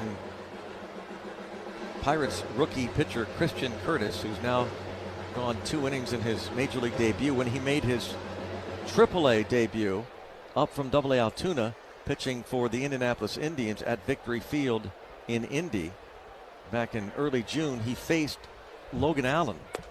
And the first pitch to the first batter he faced in AAA was Petey Halpin. This offering to Lau is a ball 3-2. And Lau walks as Logan Allen's pitch was way outside. So second walk, the first free pass. Ryan O'Hearn drew a leadoff walk in the second inning and scored the first run of this ball game. Now Rafael Flores with Lau at first, nobody out, 2-0, fourth inning. Pirates lead it. Flores fly to center field, his first at bat against Logan Allen. Here's the pitch. Check swing. No appeal, late appeal. And finally, Jim Wolf, the home plate umpire, points to his colleague Alex McKay at first. McKay extends both arms. No swing. 1 ball, no strikes. Hoskins holds the runner Lau. The pitch. That's over for a strike. And it's 1 ball and 1 strike on the righty hitting catcher Rafael Flores Jr.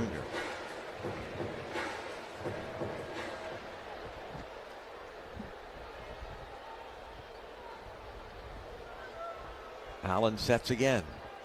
Looks to first. 1-1 pitch. Check swing. Down and in. 2-1 on Flores.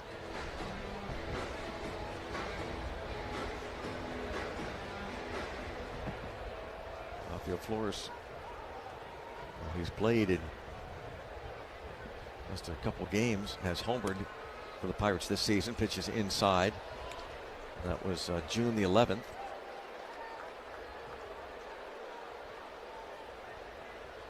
Up and down a couple of times.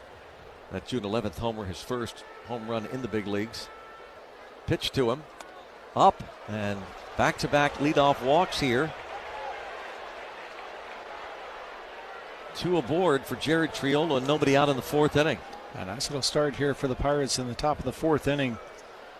A couple leadoff walks. Jared Triolo coming to the plate. Wouldn't surprise me right now to see him try and lay one down, not just for a sacrifice bunt, but get one down to the third base side and make him throw you out. Already the corners are in. Hoskins 3 steps in on the grass, the first baseman. Yeah, with runners on first and second, you want to make the third baseman field this bunt if that's what they're doing here. Pull him off the bag. Allen sets. Squaring to bunt. He pops it up, back foul and out of play. Triolo single to right field his first time up. Looks down at third base. Coach Tony Beasley running through the signs.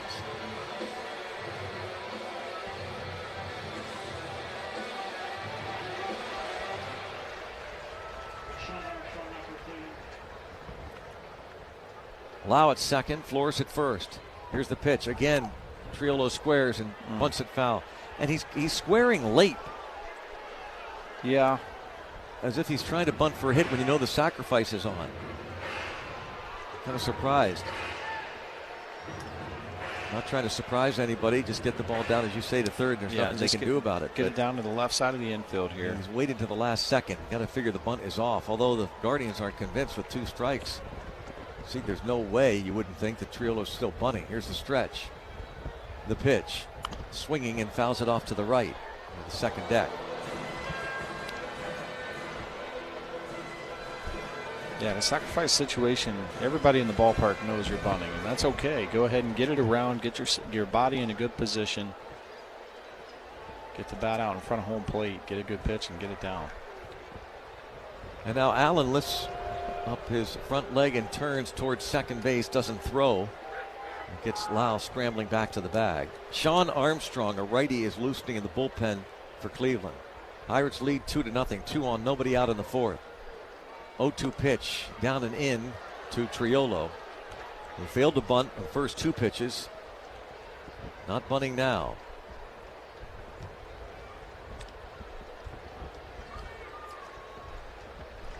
One and 2.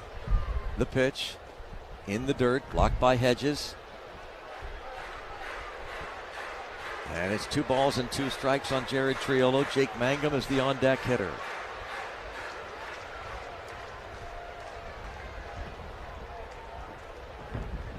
Logan Allen with the pitch. Swing and a miss. And not a productive at bat for Jared Triolo. No, he's going to be frustrated with that right there. Went to the plate right there with a job to do, get the bunt down, get the runners, both runners into scoring position. He couldn't come through. Looked like the first pitch of the at bat. He got a pretty good pitch to bunt. Just dropped the barrel down and fouled it back. So Jake Mangum going to try and pick up Triolo. First and second, 1 out. Third baseman Schneeman in at the edge of the grass. And a pitch called a strike. Check out the Pirates military discount. All active duty, reserve, veteran, and retired service members and their families save big on tickets to all Pirate home games. Offer available at the PNC Park ticket windows, proper ID, or online. Here's the pitch. Little dribbler out in front of the dirt circle and fielded. and thrown in the dirt by Hedges, and now picking up the ball is the first baseman Hoskins, and Lau sneaks in on the attempted tag just ahead of the tag at home plate. Lau sneaks in. Pirates lead 3-0. You knew that was trouble. Looks like they're going to take a look at this to call it home plate, but you knew that was trouble off the bat of Jake Mangum. The only guy that had a play was Austin Hedges and tried to make a throw on the run. Short hopped Reese Hoskins there, who made the throw into Logan Allen at home plate. And, Brandon Lau, once he saw the short hop, he really didn't break stride. Kicked it into an extra gear and got into home plate. Waiting to see the replay here to see if we can see the tag or if he did get in. Still haven't seen an angle that would convince me to overturn this call. This call under review brought to you by Ring Central, voice of your business. Guardians challenging the call at the plate. Attempted tag by the pitcher Allen. Ball dribbled up toward the first base side of the mound in front of the dirt circle, and Hedges threw the ball in the dirt to Hoskins, who couldn't handle the pick. See in the overhead view right now, this is probably the best view we've got, but I can't tell. It's about the same time. If Brandon Lau's foot is down on the plate, if it's hovering up over the plate, he's out. But if his foot's down on the plate, you can't convince me that the glove got to the knee before his foot's touching the base. Watching it on the big screen, the big scoreboard here.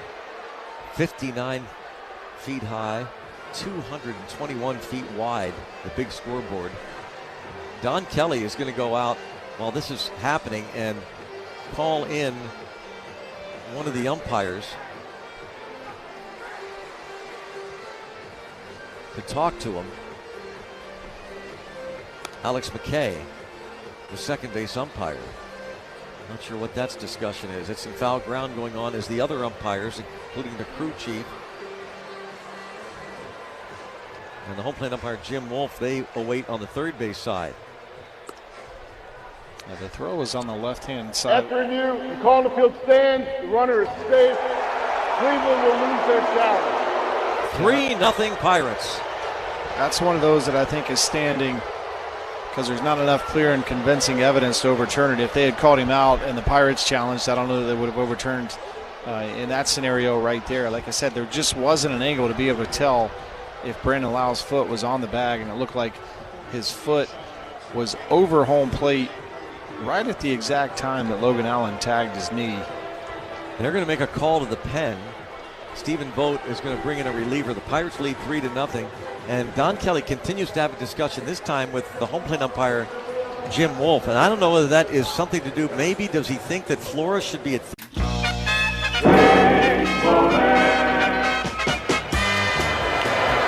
They'll only be able to get one if they can get that. Here, John bobbles the ball, and Jim held it. They're going to try to score again here. And Tommy John should have stayed out of the way both times. Tommy made 2 errors. 3 errors? They can't give him 3 errors. That is something. 3 errors on one play. Wow.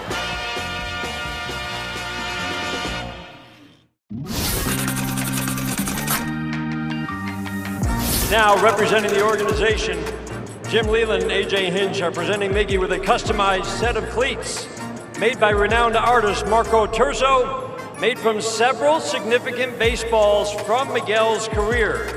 The cleats are presented on a base representing the time he spent at both third and first base in his career.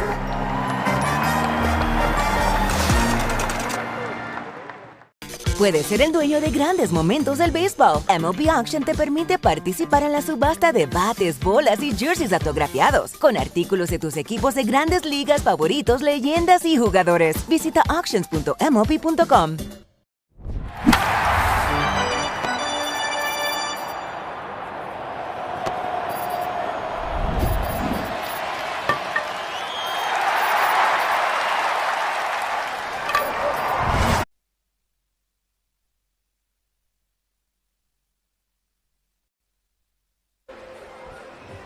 Here's Nick Gonzalez stepping to the plate against the new pitcher. Pirates have runners at first and second.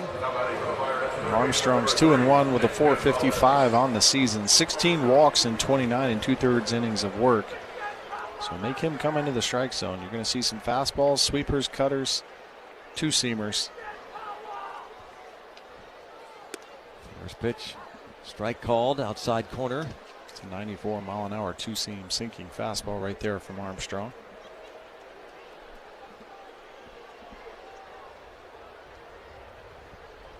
Right-hander sets 0-1. Swing and a miss.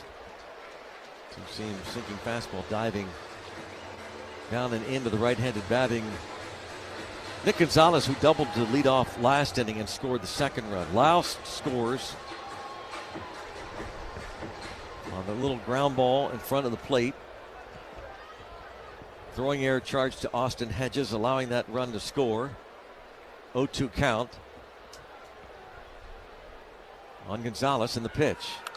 Fouled up against the high netting behind home plate.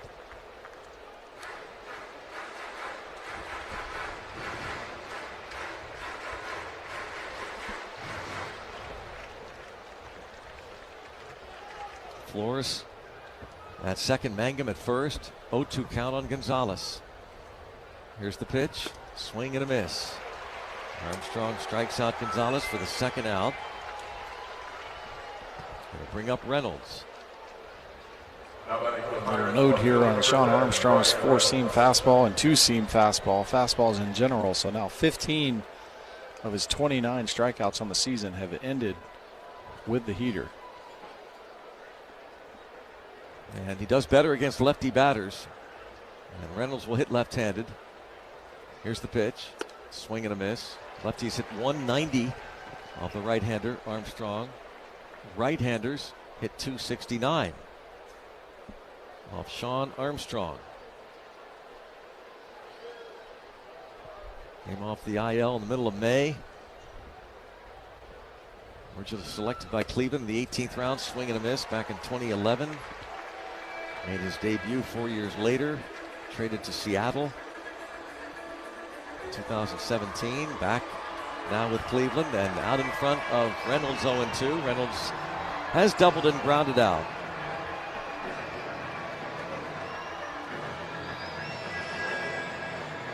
Pirates up 3-zip. 0-2 count. Armstrong's pitch to Reynolds. Check swing and a called third strike.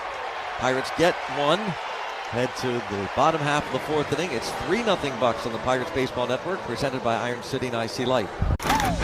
You could describe Tulsa as a big, small town or a small, big city. Tulsa is a very mixed city of arts and film and sports. I mean, it's a true melting pot of all kinds of things. Professional baseball in Tulsa, it's actually older than the state of Oklahoma. It's nice to play in front of, fans that you see on a daily basis.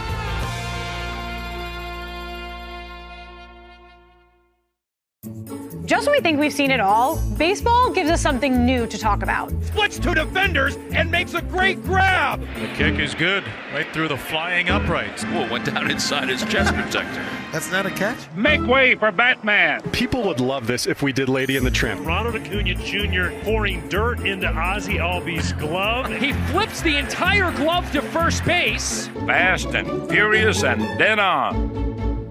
Now let's dive into this week's top plays. Is pulled and a leaping grab by Shoebait. Carson Bench with a pulchritudinous play. Moving fast toward big league stardom. Randy Rosarena! Superman catch! What a leaping grab by Quan. And those 39-year-old legs are still cooking. Oh, are you kidding me, Petey? Help it! Oh, hey now, hey now. What a play by Ryan McMahon. How about that?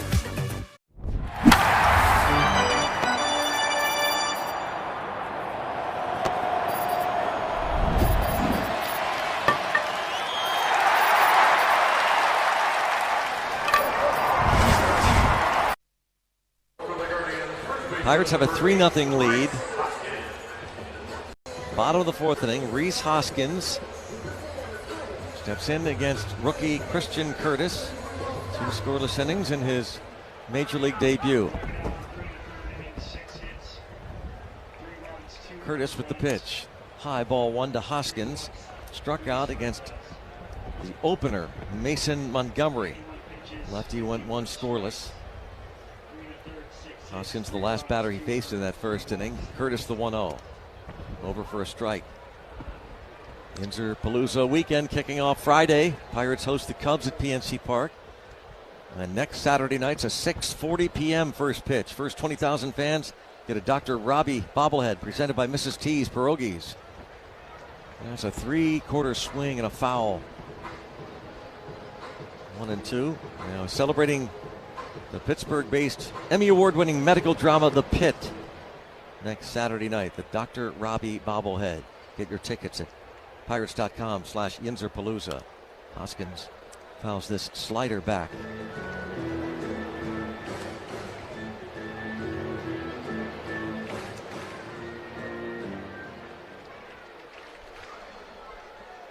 Three runs, 6 hits for the Pirates. No runs, 2 hits for Cleveland.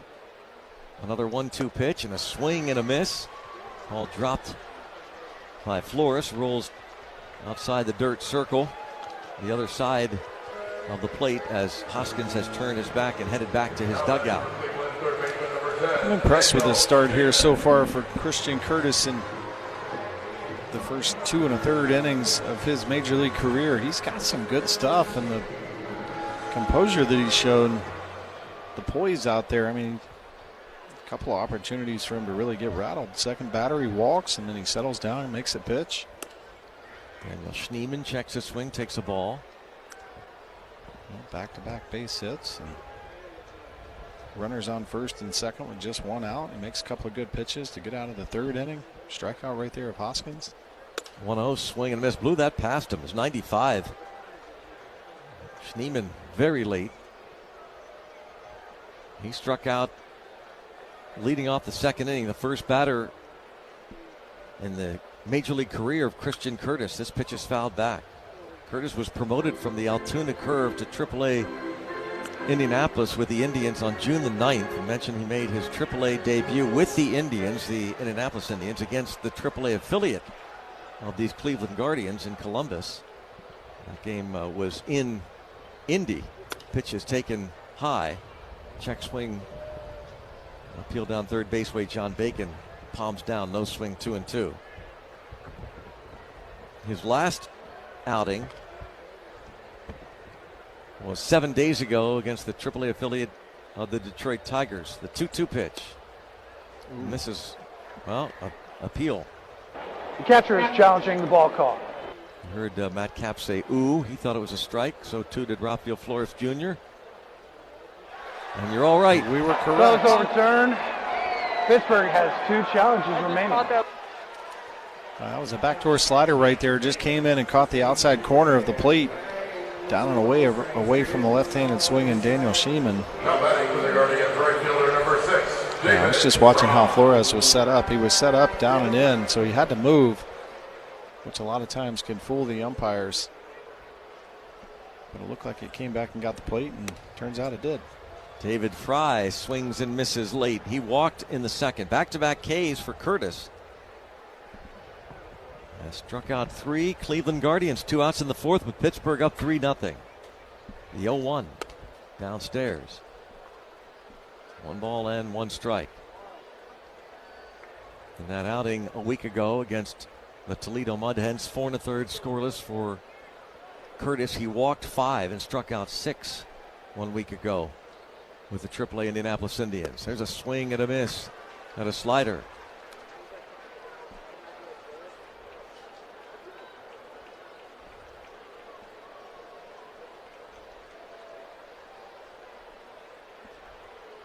1-2.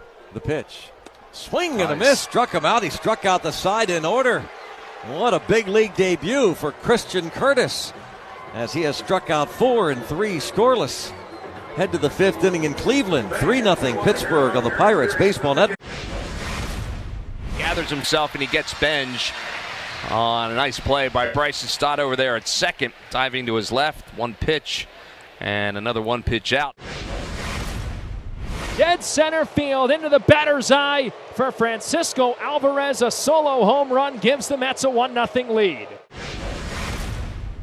1-2, swing and a miss. He struck him out. Ball in the dirt for Devin Williams. His 14th save this season and the 100th save of his major league career. Beatty has left the yard. 5th home run of the year comes off Nola here in the 7th. It's 2-0 Mets. His 2nd blast of the night, and back-to-back homers make it 3-0 New York. Strike 3 called. Phillies lose the challenge. Christian Scott has struck out 7 Phillies through 5 scoreless innings, and he and the Mets take a 1-0 lead into the 6th.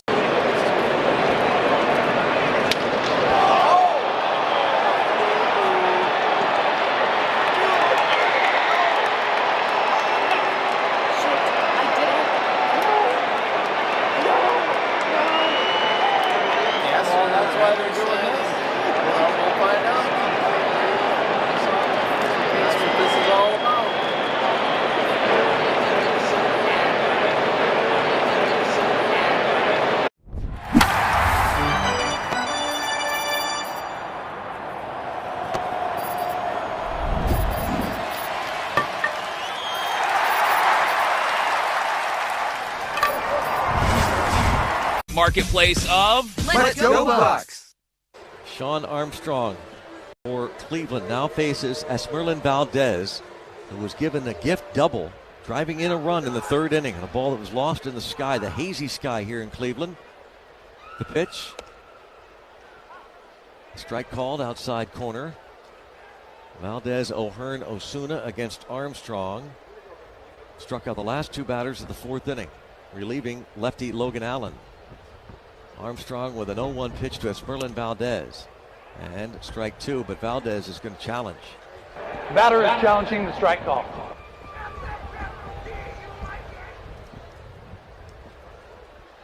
Ooh. It was a strike. Call confirmed. Pittsburgh has 1 challenge remaining. And it was not close. A lot of the whole baseball well in the zone. 0-2 now on Valdez. The pitch. Weave and a miss. And a sweeper. 3 in a row for Armstrong. 1 strikes. Brings up O'Hearn.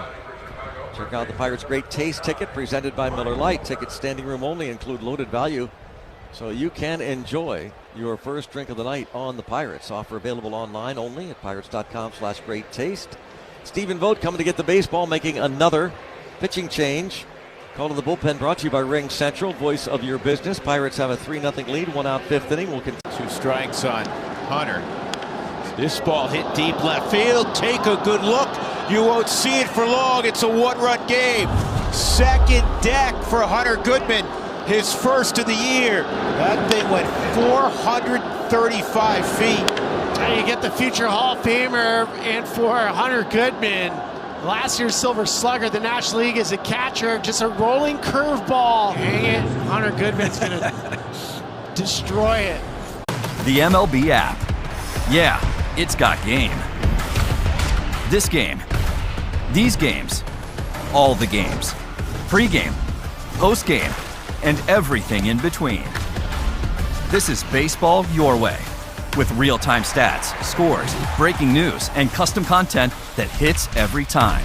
Because you choose the teams and pick the players you want to follow. So when they catch it on the field, you catch it on the app. Puedes ser el dueño de grandes momentos del béisbol. MLB Auction te permite participar en la subasta de bates, bolas y jerseys autografiados, con artículos de tus equipos de grandes ligas favoritos, leyendas y jugadores. Visita auctions.mlb.com.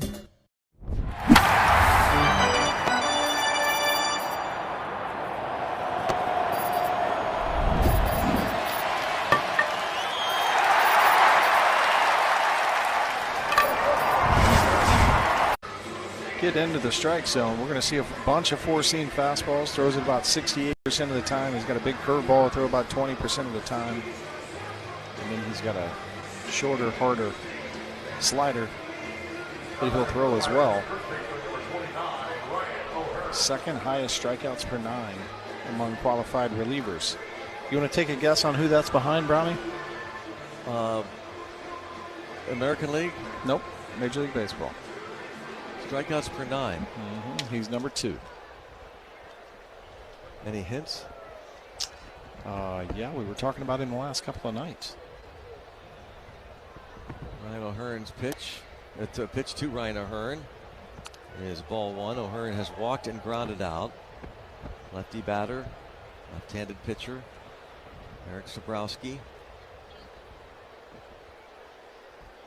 The pitch, fouled back. We're talking about the last couple of nights when we had to be talking about.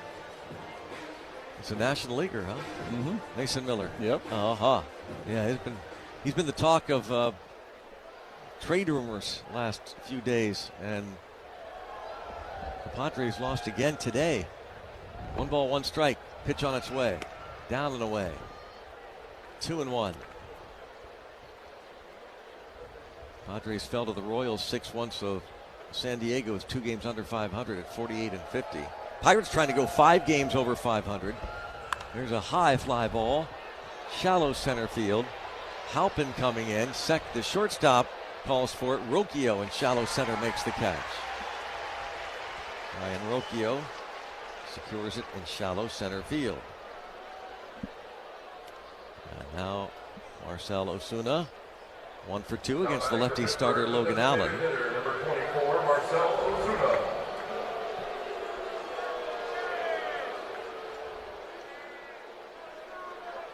Sabrowski, Edmonton, Alberta native, facing Ozuna. The pitch up high.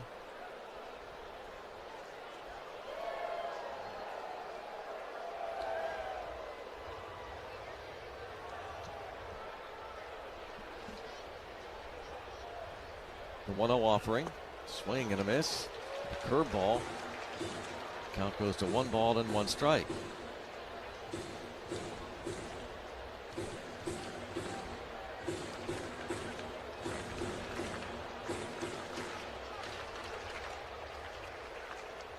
One and 1.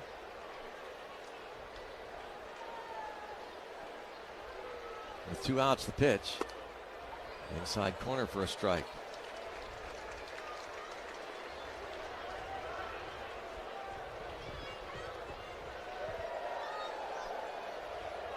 Sabrowski underwent 2 Tommy John surgeries in a 3-year span. Just for a ball. After he had been selected by the Padres in 2018. Count is 2-2 on Ozuna. The pitch in the dirt. And checks his swing. What that hit? I think it hit Austin Hedges' helmet, but Marcell Ozuna kind of had a funny reaction holding his hands up, going to his head. Watching the replay here, got Hedges' shoulder pad there, his chest protector. Now 3-2. 5th inning, Pirates batting, leading 3-0 in Cleveland. Lefty Eric Sabrowski for the Guardians for the payoff pitch. In the air, the other way. Long run, David Fry toward the line. Slows up to make the catch. And the Pirates go down in order for the first time in the nightcap. Halfway mark in Cleveland. 3-0 Buccos on the Pirates Baseball Network, presented by Iron. Baker gathers it in, and the AL in a shutout. The American League has now claimed 11 of the last 13 All-Star games. Vargas sends one deep to left, and a no doubt about it, Vargas' second deck bomb.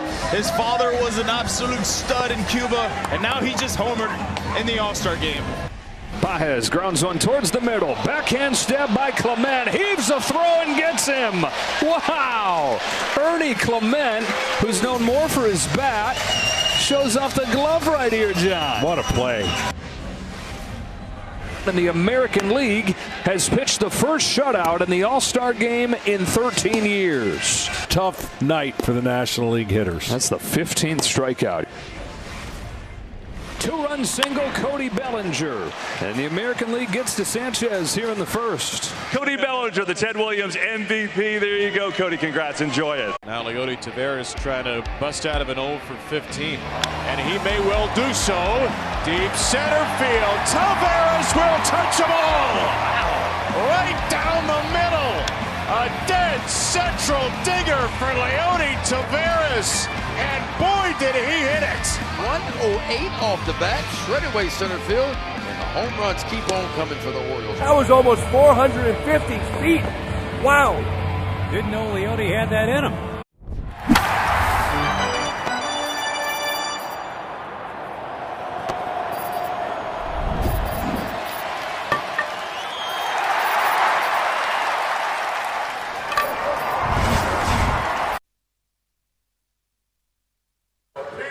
Here is Petey Halpin.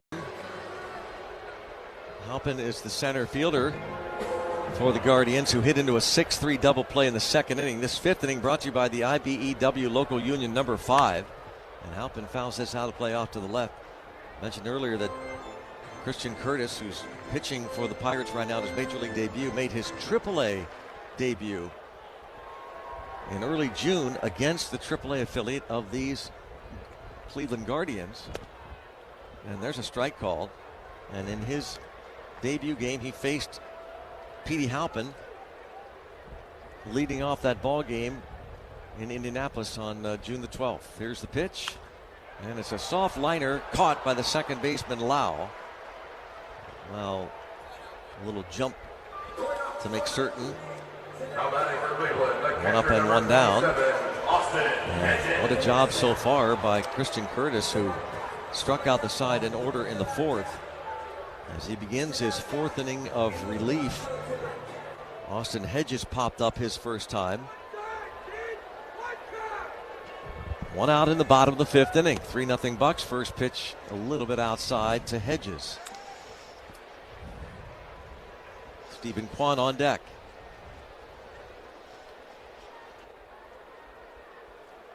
The pitch from Curtis. A little bit outside to the righty hitter. 33-year-old Austin Hedges. Back for his second go-round with Cleveland.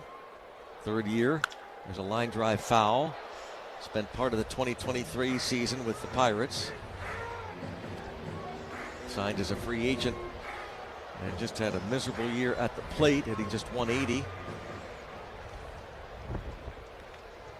Pirates traded him for international signing bonus pool money in August of 2023. And a swing and a miss.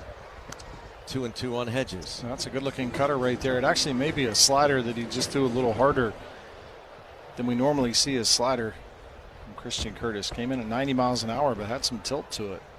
2-2 offering. Bouncing ball off the glove of the pitcher. Rolled to the second baseman Lau. Plenty of time to get the slow-footed Hedges. Play that goes 1-4-3, 2 outs.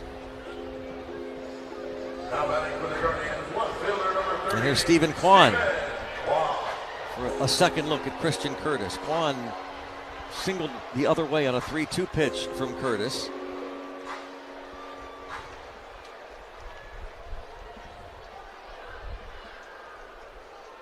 Curtis's last outing was out of the bullpen for the Indianapolis Indians. Pitches in the dirt, but he threw 89 pitches a week ago. 54 pitch count currently. Ball one on Kwan, who's going to use his timeout here, looks like. Stephen Kwan. Pirates haven't been able to retire him yet in his 4 plate appearances in this doubleheader. Here's the 1-0 from Curtis. A little bit in. Uh-oh. Catcher is challenging the ball call. Flores challenges this one. Yeah, this one looked like it was up out.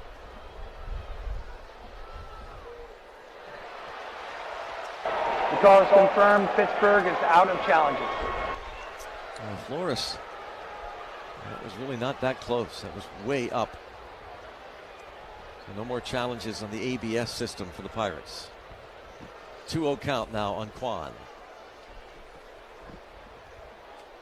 the pitch. Over for a strike. Pirates leading 3-0 as the Guardians bat in the bottom of the fifth inning.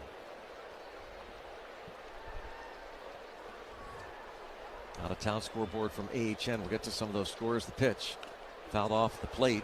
2-2. Official medical provider of the Pittsburgh Pirates, caring for you through every win, every loss, and every moment in between. You know, the Red Sox came back to win again. This time is called new baseballs for Jim Wolf, the home plate umpire. A little bit of gamesmanship here. That foul ball got a good piece of Rafi Flores behind home plate. Jim Wolf, very kind man, went out, took his time getting the ball back to Christian Curtis and get a refresh of new baseballs. 2-2, bouncing ball to the right side. Comes up for Lau. The backhand throws to first, and 1-2-3 for Christian Curtis. And in a season full of incredible stories, Christian Curtis is going to add his name to all your favorite games from MLB Play are back, bigger, bolder, and better than ever. Test your skills with daily puzzles like MLB Pickle, the ultimate mystery player challenge, and Immaculate Grid, where stats and strategy collide. Then in Spinball, build your roster, take on your friends, and compete for the weekly prize. Or be the first to beat the streak and hit your way to the $5.6 million jackpot. Plus, the all-new Daily Walk-Off. Lock in your players by category for the walk-off win. The game's official home for games is MLB Play. Only on the MLB app and MLB.com. And there's a shot into left field. Stanton on his way around to score. The Yankees are on the board. First, it's 1-0 New York.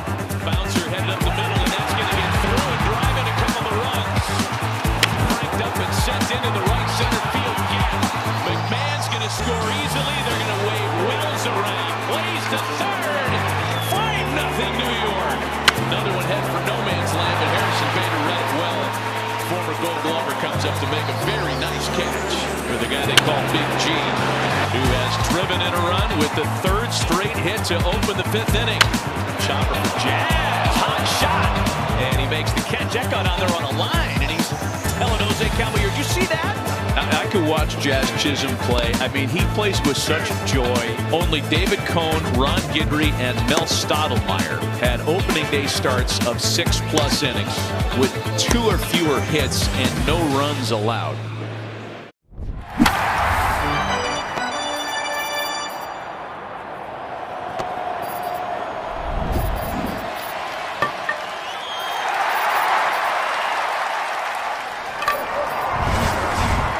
Kids 14 and under take home a Daniel Tiger plush while supplies last. And be sure to stay after the game for Kids Run the Bases, presented by Chicken of the Sea. Get your tickets and learn more at pirates.com/Yinzerpalooza. Pirates begin the sixth inning here in Cleveland, leading the Cleveland Guardians 3-0. New pitcher is Franco Aleman for the Guardians. He's having a really nice year, a 1.13 ERA. Only 8 innings of work, but he's given up 1 earned run in those 8 innings. 2 walks, 5 strikeouts. This is with a breaking ball. Brandon Lau here, 1-0 the count. Lau walked and scored last time up, had a sacrifice fly in the second. Pitch from Aleman, swing and a miss.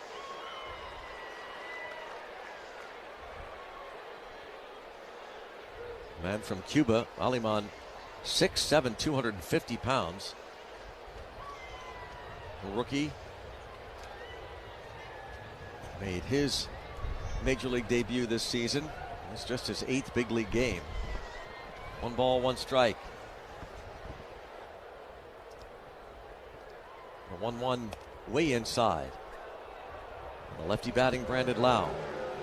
Got a little bit of a funky arm action here from Aleman. I'll give you a name from the past here with the Cleveland franchise. Brownie, tell me if he reminds you of him. Justin Masterson. Oh, wow. Remember his arm? Yeah. How he That's reach out behind him? Good comp. 2-1. Here's the pitch. High pop. Left field. Shallow. And Stephen Kwan comes in and makes the catch. Would you have played with Masterson somehow? I did a little bit, yeah. Because you played a couple of years in this organization. Yep, that's right. 2013, 2014. It's hard to say I played here. I did a lot of rehab in here. Okay. I had shoulder surgery, but I did get to know Justin a little bit. Rafael Flores, who has flied out and walked. Right hand hitting catcher. Pirates won game 1, 7-1. They lead here 3-0. Pitch from Aliman is high.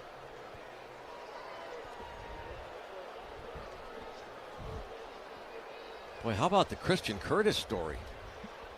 It's fun to watch. 1-0 pitch from Aliman. He's inside. Station ID coming up here shortly. You certainly see why the Pirates have fast-tracked Christian Curtis this year, going from AA to short stint in AAA and now getting an opportunity in the big leagues. I mean, the stuff plays. 95, 96 mile an hour four-seam fastball that's got a little late cut to it. He's got a good cutter, a little more depth to the slider, the changeup. And got his first strikeout, Daniel Schneemann, on the changeup. That was a really nice looking pitch, and the speed difference on that changeup and fastball velocity is pretty incredible. Here's the 3-0. Over for a strike. We pause for station identification on the Pirates Baseball Network.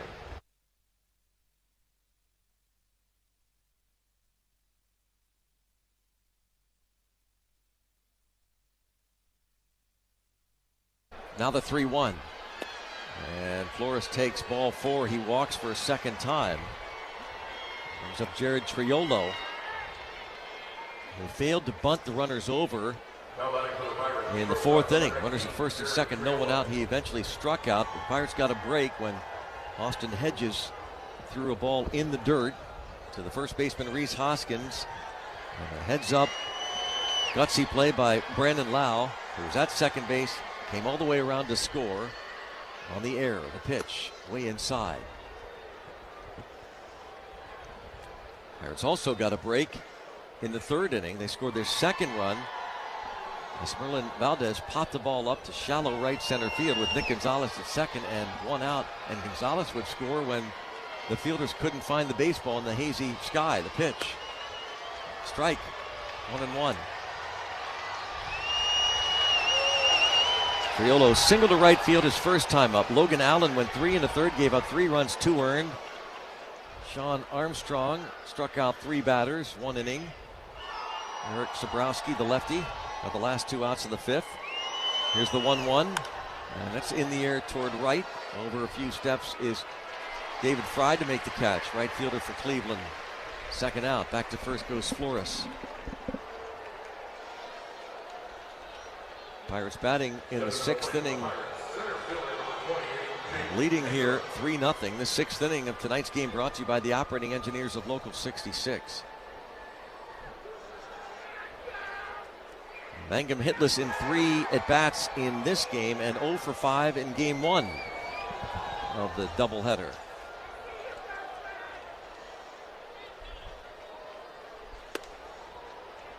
Pitch over for a strike.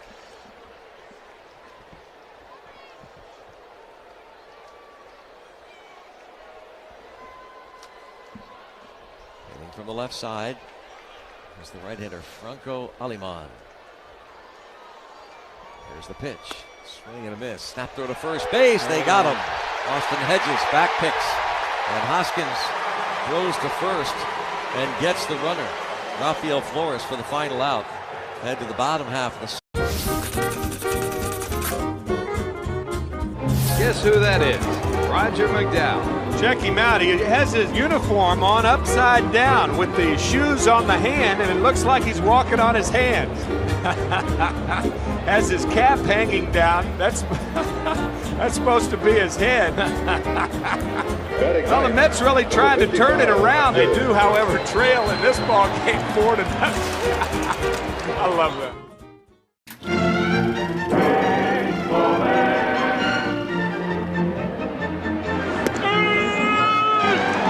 Bob Engel thinks it's strike 3. Robert, you're thinking about that favorite restaurant. The count is 3-2. Houston players are leaving the field. The count should be 3-2. The most decisive second strike ever called. He's trying to keep from laughing and smiling. Whoops. Speaking of upper body command, no shame in their game. Oh, it hit the bat, and then the bat hit the helmet. It's a trick shot. The big kitty's here. Well, the therapy rabbit, you mean? Oh! Error on Andy Rodriguez, the Pirates' first baseman. He was fairly camped underneath it. It's pretty cold down here, and I needed a hat. I didn't have one, so Mr. Met lent me his. Oh, nobody caught it! Boy, all sorts of communication issues between Rojas and Sosa.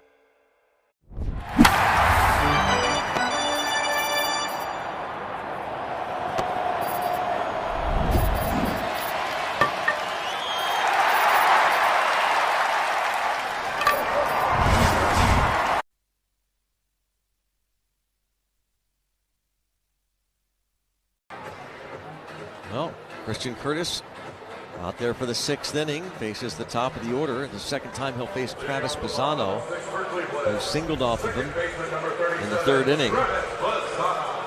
For Christian Curtis, he came on in relief in the 2nd inning.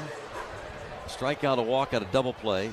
3rd inning, gave up back-to-back hits, then retired the next 2. Pisano takes ball 1. A 1-2-3 4th, all via the strikeout, and a 1-2-3 5th. 1 ball, no strikes pitch. It's a strike called. It's 1-1. Yeah, there we go. Back-to-back change-ups. First one he sailed a little bit, arm side high, but comes back. Lands that one in the strike zone. Pitches in the dirt to Travis Pisano. 2-1. Check out the Pirates military discount. All active duty, reserve, veteran, and retired service members and their families save big on Bucko tickets. Pirate home games offer available at the PNC Park ticket windows with proper ID or online. Pitch inside. Balls behind 3-1. And go online at pirates.com/military.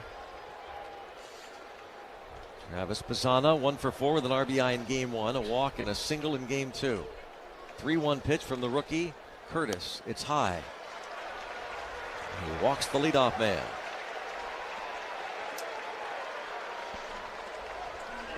Second base on balls. Johan Ramirez starts to crank it up in the Pirates bullpen. Brian Rocchio switching shortstop steps to the plate. 0 for 2. Fly to right against the lefty. Montgomery grounded out in the 3rd inning against Curtis. The pitch, bouncing ball past the pitcher. Lau up with it, and he'll throw on to first. A little traffic there. In fact, they're going to call interference, I think, on the runner. They are. Was that interference, or did he field it and get the tag on him? Oh, well, that's a good question. I didn't see him tag him, but it's going to be a double play. Either way, 4-3.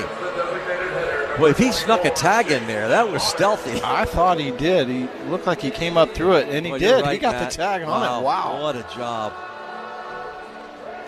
I tell you what, I mean, Brandon Lau, we talk about the offense. Did you see O'Hearn point to him? Yeah. That was nice. That double play. Yeah, impressive. We were talking before the game, you and I.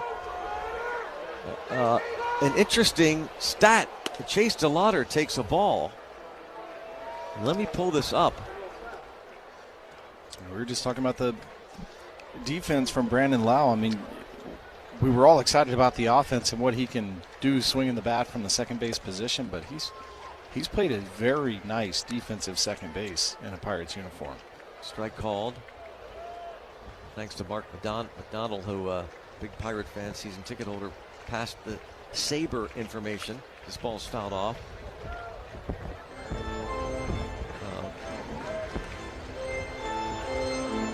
Saber Defensive Index, SDI, used to help to select the winners of the Rawlings Gold Glove Award. 25% of the Gold Glove Award added to the votes for managers and coaches. And among second basemen in the National League, count is 1 and 2 on Chase DeLauder. Curtis with a fly ball to center. Mangum back, and Mangum to the track will make the catch. He's about 3 steps shy of the warning track. Christian Curtis ends up pitching a scoreless 6th thanks to a very nice play. Well, this is the World Series card. Everybody said, you know, what's it going to be to pitch against Sandy Koufax, who's a dominant pitcher? I said, I hope I don't embarrass myself. And I didn't. You know, pitched my first shutout ever. We won 6-0, and my parents were there. My mom was afraid of heights, so she was in the upper deck. She had to come down and trade seats with somebody so that she could actually watch her 20-year-old son pitch a shutout in the World Series.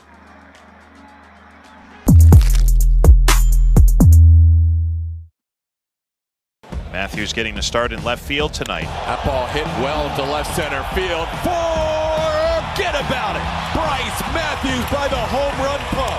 He hits his 5th Major League home run. That was a no-doubter. Well over 400 feet. 434 over the gas pump in left field and into home run alley for Bryce. That was pummeled. He may be number 0 on the back of his jersey, but he's number 1 in your heart. Wow. Te encantan los jugadores. Te encanta el juego. ¡Y se fue! Ahora puedes ser el dueño de grandes momentos del béisbol. MLB Auction te permite participar en la subasta de bates, bolas, jerseys autografiados y más, con artículos de tus equipos de grandes ligas favoritos, leyendas y jugadores agregados toda la temporada. Cada artículo es autenticado por MLB para asegurar que lo que llega directamente a tu hogar es original. ¿Quieres una parte del juego? Visita auctions.mlb.com.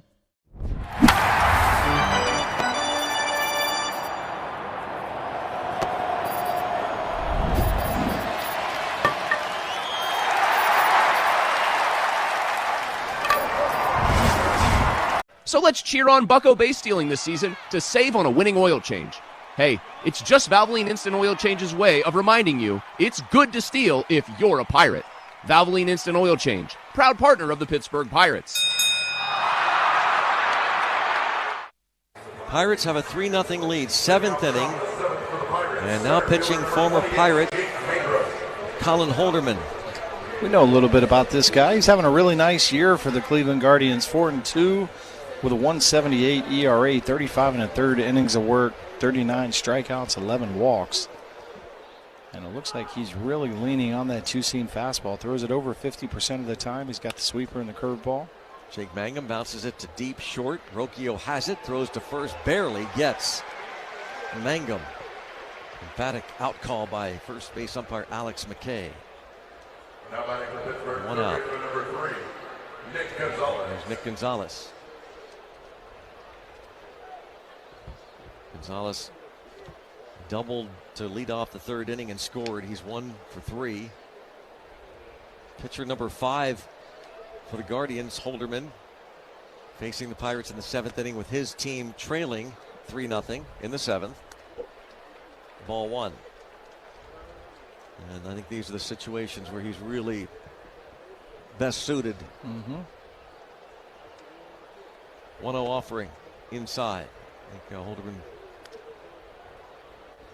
more confident maybe in these setup type innings. 2-0 again. The Pirates leading 3-0 in the 7th. 1 out. The pitch from Holderman, swing and a miss. Just to finish up the Sabre defensive index among second basemen. The top defensive second baseman, according to their statistical analysis, J.J. Weatherholt. Holderman will field the ball well in front of the mound and lob it to first to retire Nick Gonzalez. Weatherholt a 5.9 SDI Sabre defensive index. Bryce Terang 5.3. The Rockies' Alex Freeland 4.2. Brandon Lau 4th 4.0. One of the top defensive second basemen, according to that Sabre analysis. There's now Reynolds fouling this pitch off. Ryan Reynolds at the plate for the Pirates.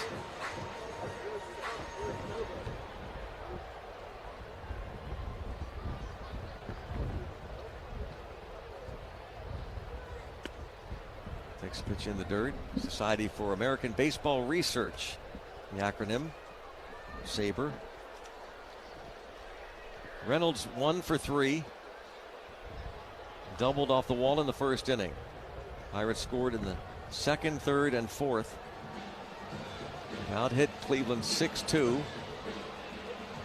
I don't know if Curtis got hugs, but a right-hander up in the bullpen Johan Ramirez is loosening. Christian Curtis.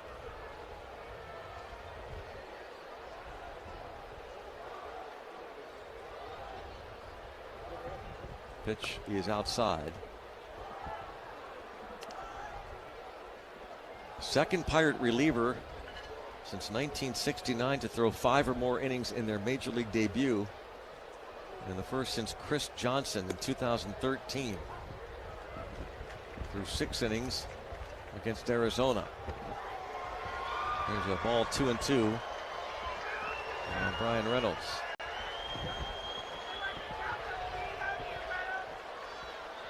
2-2 pitch. Outside 3-2. What an impressive debut for Christian Curtis.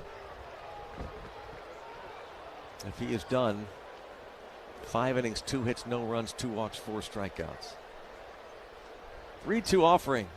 Reynolds takes inside, and Holderman walks Reynolds with 2 outs here in the 7th. And brings up Esmerlin Valdez.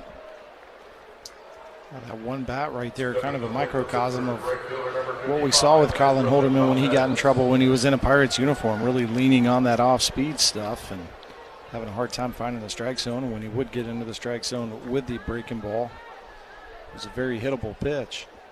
First 2 batters of this inning for Colin Holderman went to the fastball and got him out pretty quick. There's a breaking ball that he lands in the zone for strike 1 to Valdez.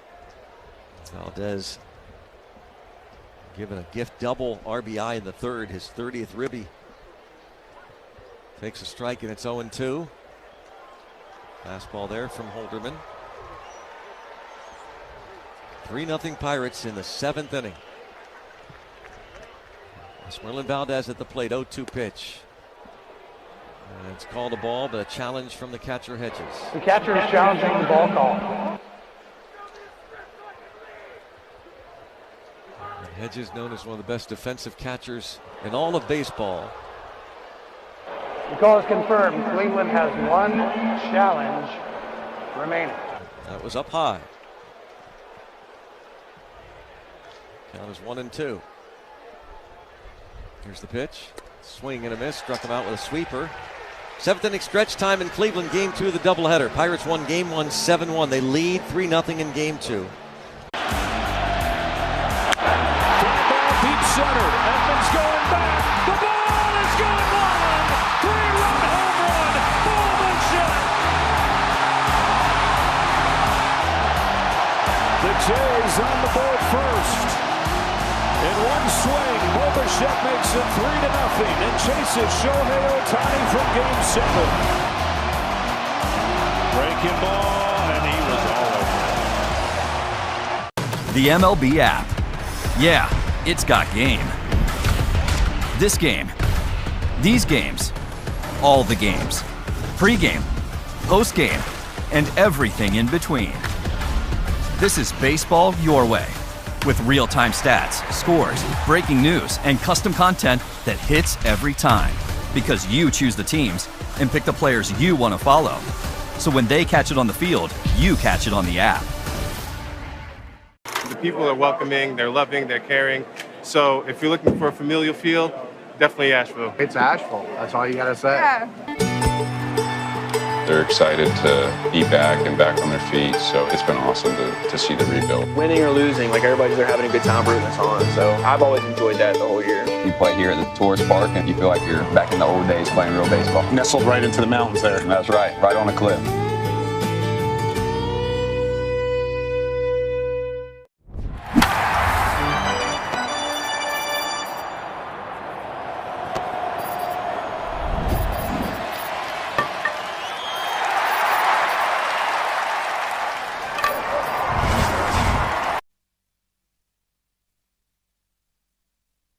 Pirates have a 3-0 lead, 7th inning. Rhys Hoskins will face new pitcher Johan Ramirez. Christian Curtis, a phenomenal debut, 5 shutout innings. Curtis was very impressive in his major league debut. Like you said, 5 shutout innings, 4 strikeouts, did have the 2 walks, 2 hits, but was able to erase some of that damage with 2 double plays in his outing as well. Had some good command of his four-seam fastball. Like I said, it had a little late cut to it. Good looking change up. Spun the ball pretty well. The cutter and the slider both, but he'll turn it over with a 3-run lead here to Johan Ramirez, making his first appearance since the 11th. That was game 2 last Saturday against the Brewers. And he picked up his 6th win of the season. He's making his 41st appearance. He's got a nice 3.31 ERA on the year. Khalil Watson pinch hitting. Takes ball 1. Khalil Watson bats for Rhys Hoskins. The Pirates leading 3-0. The pitch swung on and missed, 98 miles an hour. Watson started in center field in the first game and struck out twice in 4 at-bats. He did single in his final AB in the 9th inning of Isaac Mattson. 23-year-old Khalil Watson, lefty batter, the 1-1. Down low, 2-1.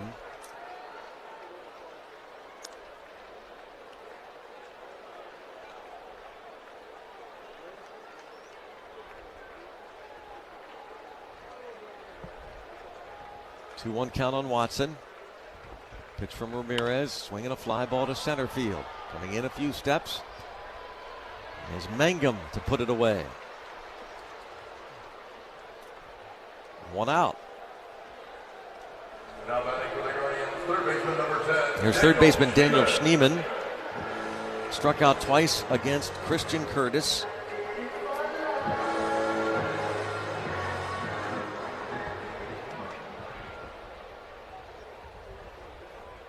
Pirates leading 3-0 score. Pitch from Ramirez, swinging a foul, back out of play.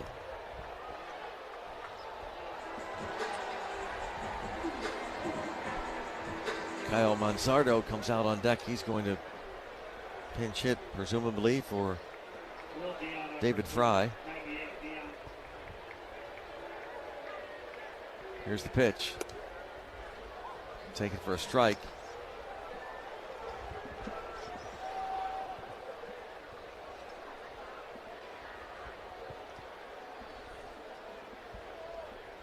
Oh, 0-2. Johan Ramirez for the Pirates facing the lefty hitter Schneemann. A ground ball left side.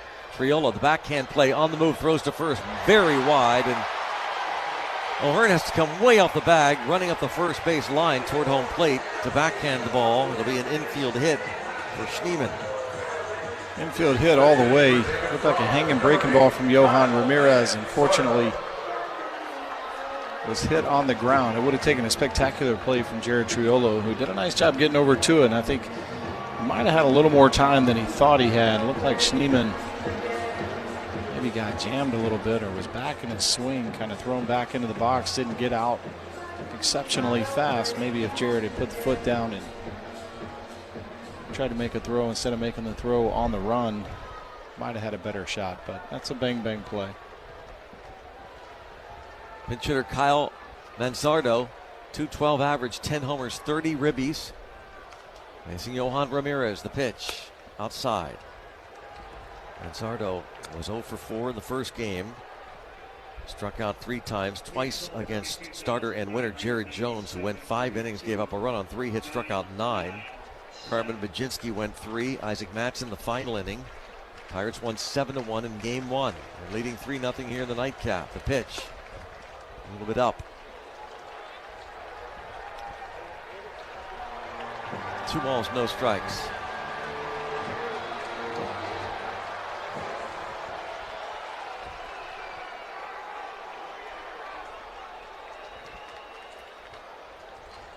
The pitch, swing and a miss. 97 from Ramirez.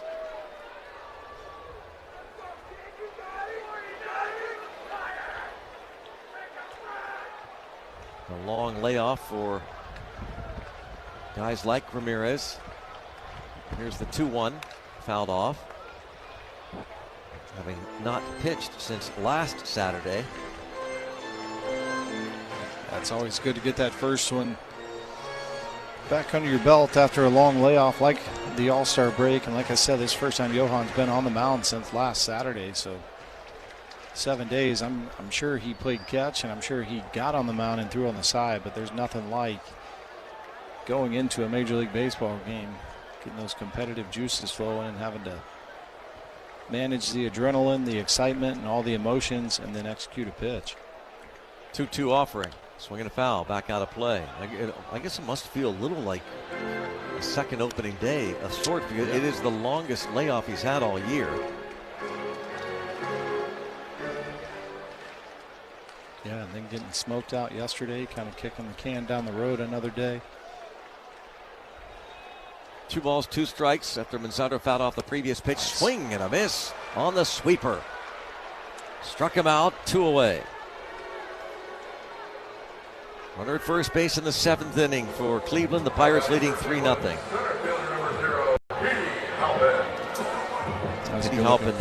Good looking pitch right there. Just watching on the replay, I know it reads sweeper, but that had more like slider type break. Came out of his hand, looked like it was going to be in the strike zone, then down and in. Not the big sweeping side to side motion. There's a ground ball through the left side between the bag and Gonzalez, and it will be a double for Petey Halpin. Just slapped it into left, moving Schneemann to third. Third baseman Gonzalez way off the bag.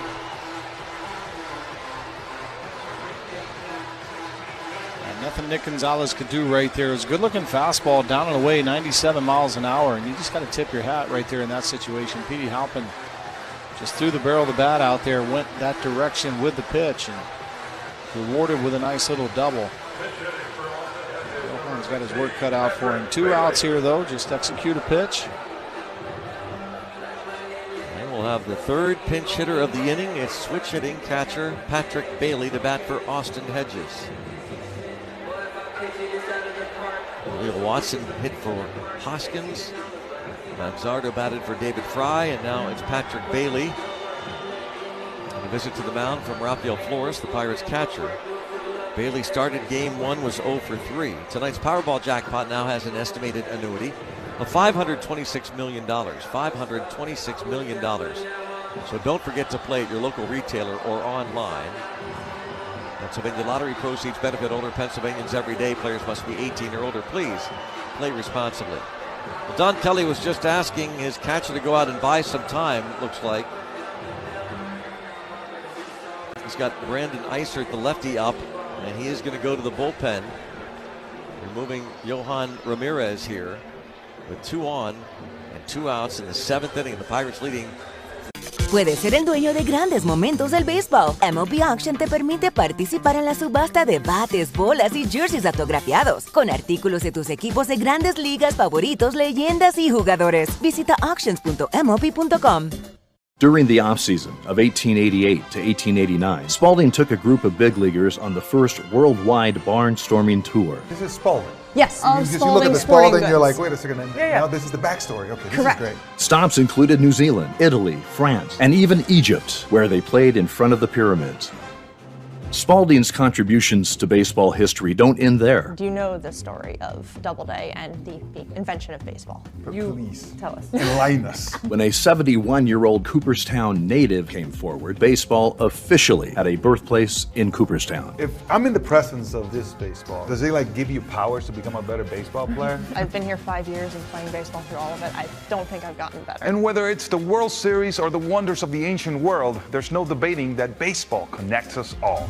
Go to baseballhall.org to plan your visit to the National Baseball Hall of Fame and Museum in Cooperstown, New York, and catch every episode of Hall of Fame Connections on MLB.tv.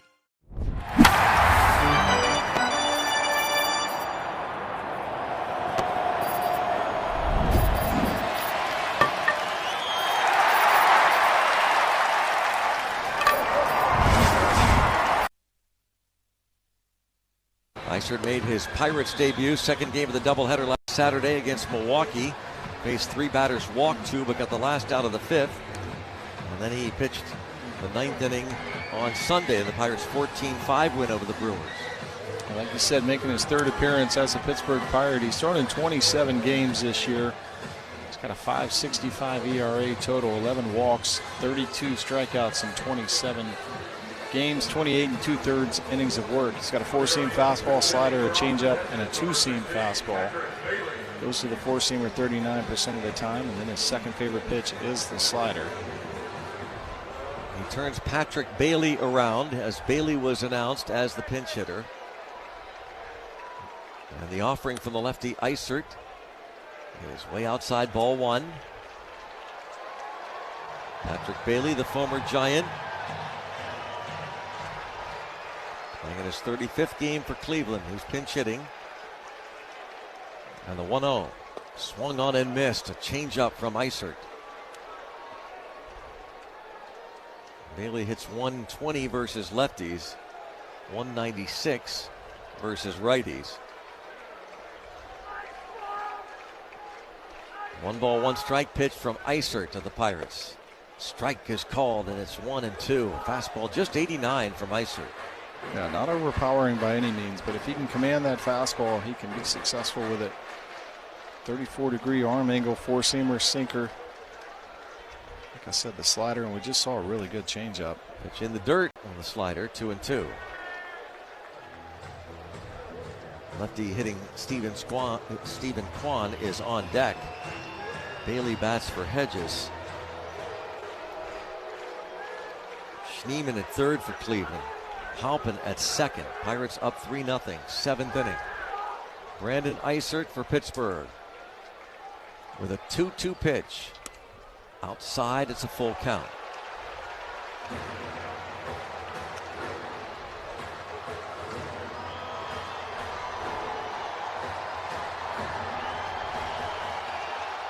Three and two. Brandon Eisert sets at the belt. Here's a payoff pitch. Swing and a miss. He struck him out, Brandon Eisert. His third outing as a Bucko. Strikes out Bailey. Pirates still lead 3-0 onto the 8th. And all your favorite games from MLB Play are back, bigger, bolder, and better than ever. Test your skills with daily puzzles like MLB Pickle, the Ultimate Mystery Player Challenge, and Immaculate Grid, where stats and strategy collide. Then in Spinball, build your roster, take on your friends, and compete for the weekly prize. Or be the first to beat the streak and hit your way to the $5.6 million jackpot. Plus, the all-new Daily Walk-Off. Lock in your players by category for the walk-off win. The game's official home for games is MLB Play, only on the MLB app and MLB.com. I'm Jonathan Mayer, and for more than 20 years, I've traced the path of baseball's rising stars, navigating the back roads of the national pastime and basking in the glow of small-town America's spirit, where the team is woven into the fabric of everyday life, where it's more than just a game. It's a celebration of the people, the traditions, and the culture that give these places their soul. This is Grassroots. Te encantan los jugadores. Te encanta el juego. ¡Y se fue! Ahora puedes ser el dueño de grandes momentos del béisbol. MLB Auction te permite participar en la subasta de bates, bolas, jerseys autografiados y más, con artículos de tus equipos de grandes ligas favoritos, leyendas y jugadores agregados toda la temporada. Cada artículo es autenticado por MLB para asegurar que lo que llega directamente a tu hogar es original. ¿Quieres una parte del juego? Visita auctions.mlb.com.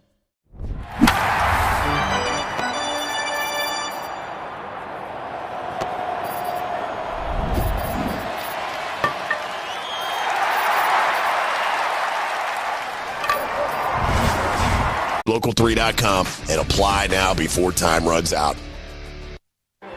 Pirates have a 3-0 lead as they go to the 8th inning. And Ryan O'Hearn will lead off for the Bucks. And the second lefty for Cleveland. Available in their bullpen, Will Dion. He's making his 6th appearance of the year. He's just recalled for this doubleheader, but he's thrown 11 1/3, 5.56 ERA, 13 strikeouts and 3 walks. First pitch strike. Colin Holderman pitches a scoreless 7th. Pirates up 3-0 in the 8th. A walk and a strikeout for Holderman. Let's go Bucks chance from the Pirates faithful here in Cleveland. Pitches in the dirt.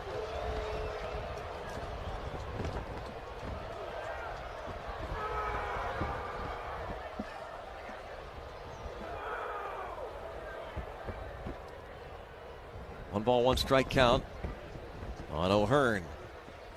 Takes a pitch way inside. 92 on the fastball from Will Dion. O'Hearn walked against the starter, Logan Allen, in the 2nd inning and scored the first run. Pirates scored in the 2nd, 3rd, and 4th innings. They've out-hit the Guardians 6-4.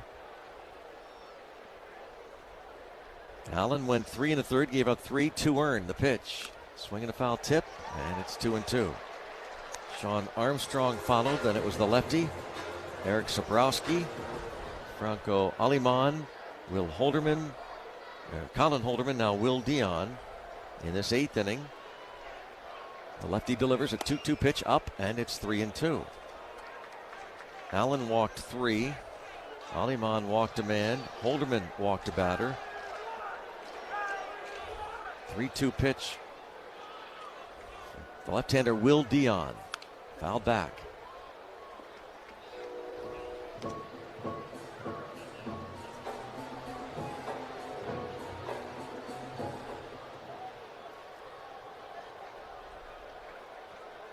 Three balls, 2 strikes. Another payoff pitch from Dion. Bouncing ball past the pitcher. Shortstop there. Rocchio over by the bag. Throws on to get O'Hearn. Manzardo stayed in the game. He's at first. Khalil Watson is in right. And Patrick Bailey is now catching for Cleveland. Marcell Ozuna to the plate, 1 for 3. Yinzer-Palooza weekend kicks off on Friday. That series against the Cubs concludes Sunday at 1:35. Kids 14 and under get a Daniel Tiger plush while supplies last. Brought to you by Mrs. T's Pierogies. Go to pirates.com/Yinzer-Palooza. Down low, the first pitch here to Osuna in the top half of the 8th inning. With Pittsburgh leading 3-0. And a chopper. Shortstop coming in. Rocchio has plenty of time to throw out Osuna. 2 down in the 8th.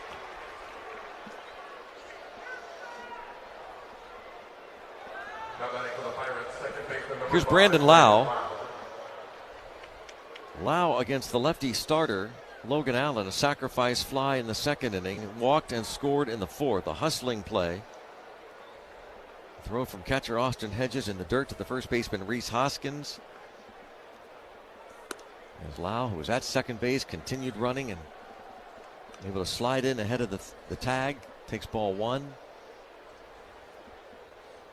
Guardians challenged, lost the challenge.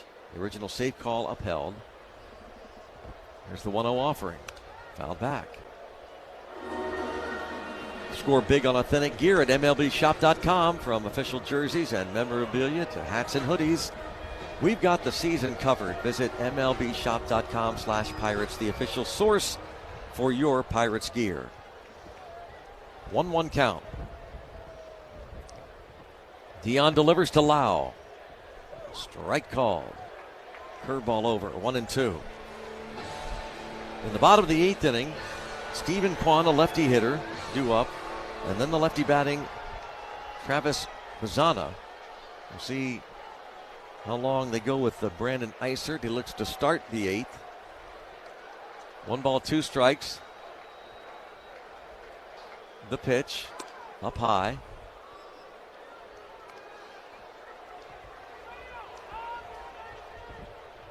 Two balls, 2 strikes.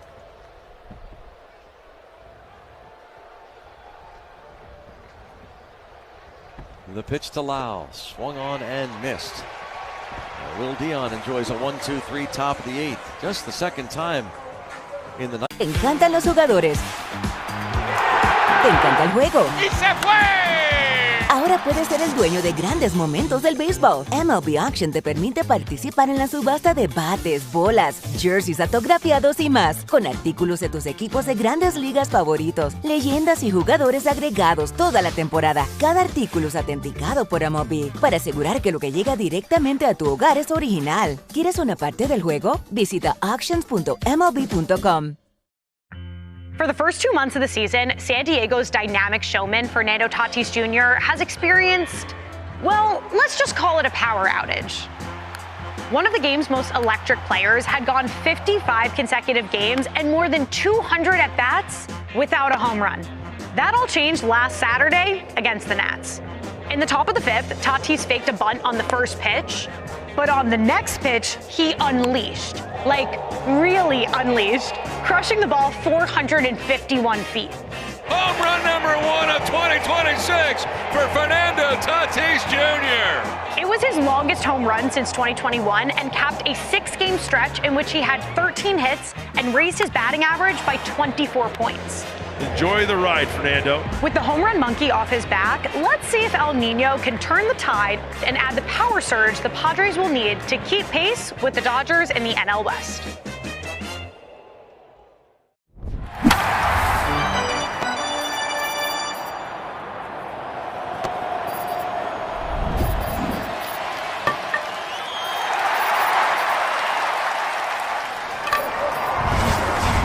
Wonderful time at Staples, where school supplies start at just 25 cents. Staples. That was easy. Visit your local Staples today or shop online and in the app. Ends 9/12. Exclusions apply. 8th inning, 3-0 Pirates. Stephen Kwan will step in against Brandon Eisert.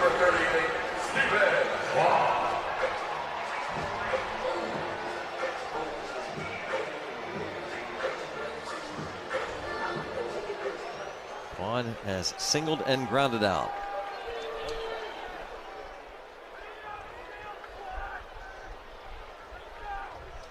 Pitch is over for strike one.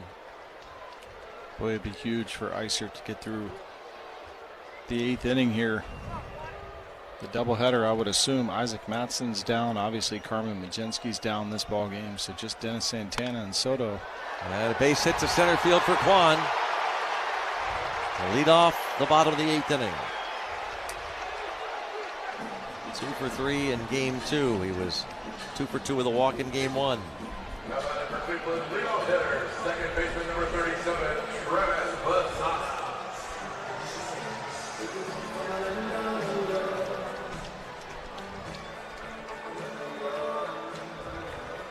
Travis Bassana, a lefty hitter, on base 3 times, walk, single walk. Lefty Brandon Eisert for the Pirates for the pitch, and a strike is called.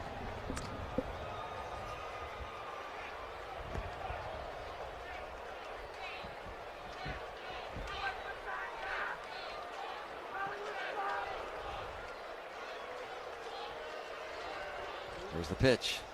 Ground ball foul, just outside of first base. Gonna need a new bat. He's going to get a new piece of lumber right now. For every strikeout by Pirates pitchers during the month of July, Coppers donates $25 to Blood Cancer United.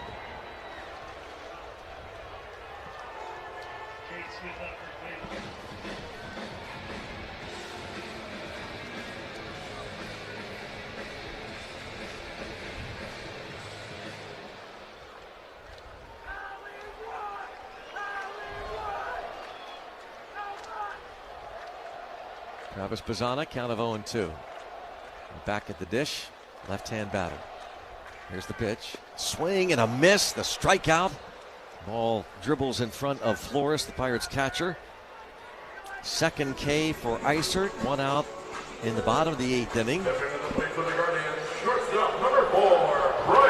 Well, that's huge right there. Now Brandon Eisert and the Pirates are just 1 pitch away from getting out of the 8th inning here.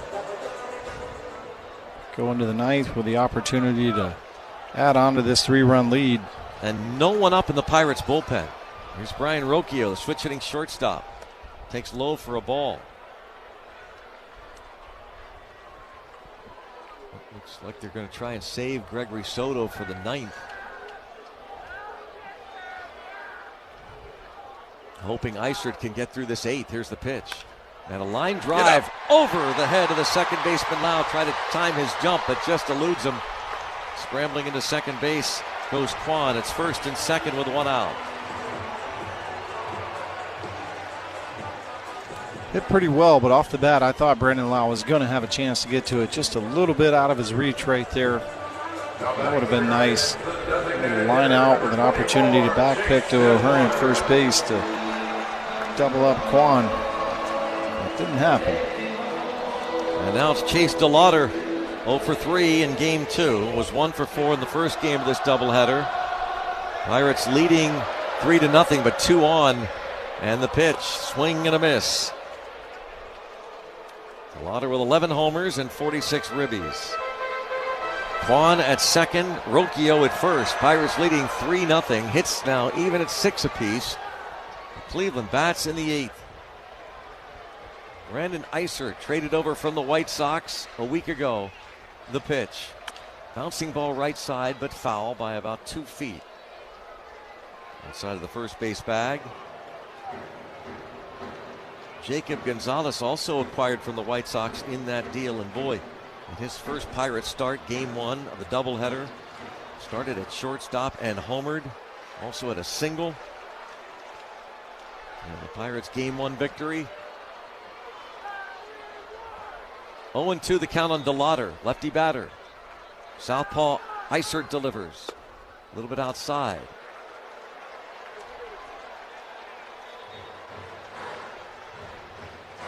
It's 1 ball and 2 strikes. Khalil Watson on deck.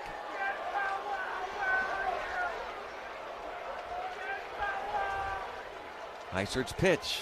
Check swing, a little bit low, appeal down third base way. No swing, John Bacon says.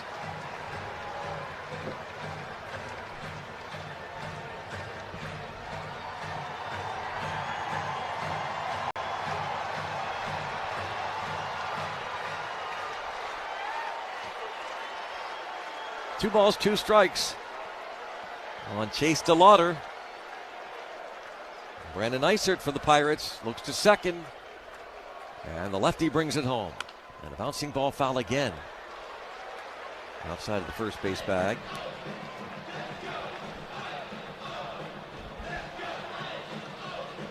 I'd love to see another double play ball.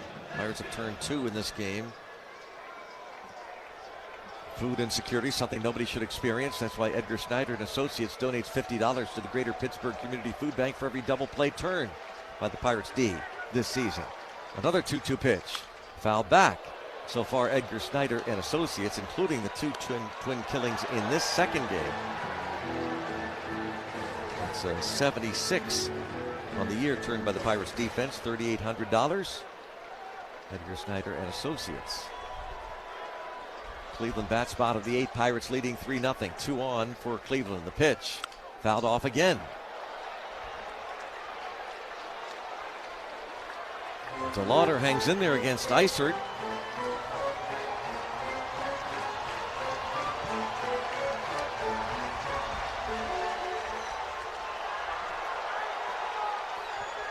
The 8th pitch of this at bat coming up. The pitch in the dirt. And now getting dicey. Yep. Make him earn his way on here. Obviously, you don't want to serve up a cookie. DeLauder can leave the ballpark and tie this ball game, but don't want to give him the free pass. But I just saw what DeLauder is hitting against lefties. 361, the pitch. Bouncing ball right side. Oh, off the glove of O'Hearn into right field. This will score a run, and it's 3-1. O'Hearn and Lau, the second baseman, converging on that slow chopper. Looked like it just tipped off O'Hearn's glove. Yeah, not a double play ball at all. Slider down below the zone right there. Got the ground ball he was looking for. O'Hearn not holding on the runner with 2 guys on there. Brandon Lau would have been in position. I think you're right. I think it did clip off the glove of Ryan O'Hearn. Take a look at the close-up on our monitor here. I was just out of his reach, but I think he shielded Brandon Lau. If O'Hearn goes to the bag right there, they get 1 out, but it's a play he's trying to make. Like I said, it's not a double play ball by any stretch, but would have been nice to get 1 right there. Don Kelly comes out. It's 1st and 3rd. It's a 3-1 ball game. Just past O'Hearn, and yeah, maybe it came off of Lau's glove. I don't know, did it? I didn't see it hit Lau's glove. I think it Wow. O'Hearn going over in that direction, kind of anticipating that maybe it would go off O'Hearn's glove. That goes as an RBI single, but how about the fact that DeLauder hitting over 360 versus lefty pitching? And they are going to the bullpen. It is Gregory Soto now, here in the 8th inning. The MLB app. Yeah, it's got game. This game, these games, all the games. Pre-game, post-game, and everything in between. This is baseball your way, with real-time stats, scores, breaking news, and custom content that hits every time. Because you choose the teams and pick the players you want to follow. So when they catch it on the field, you catch it on the app. Puedes ser el dueño de grandes momentos del béisbol. MLB Auction te permite participar en la subasta de bates, bolas y jerseys autografiados, con artículos de tus equipos de grandes ligas favoritos, leyendas y jugadores. Visita auctions.mlb.com. And even though you're dejected down 3, first pitch swinging, this ball's hit in the air to deep center field, and George Springer gets it over the wall for a home run. His extra base impact continues. 3rd home run of the postseason for Springer, and they've got 6.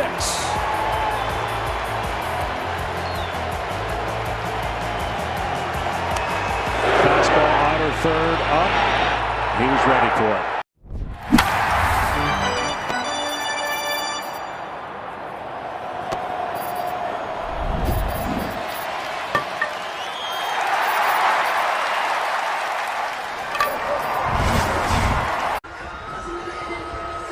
Gregory Soto coming on, looking for his 13th save of the season. Got his last one last Saturday against the Milwaukee Brewers.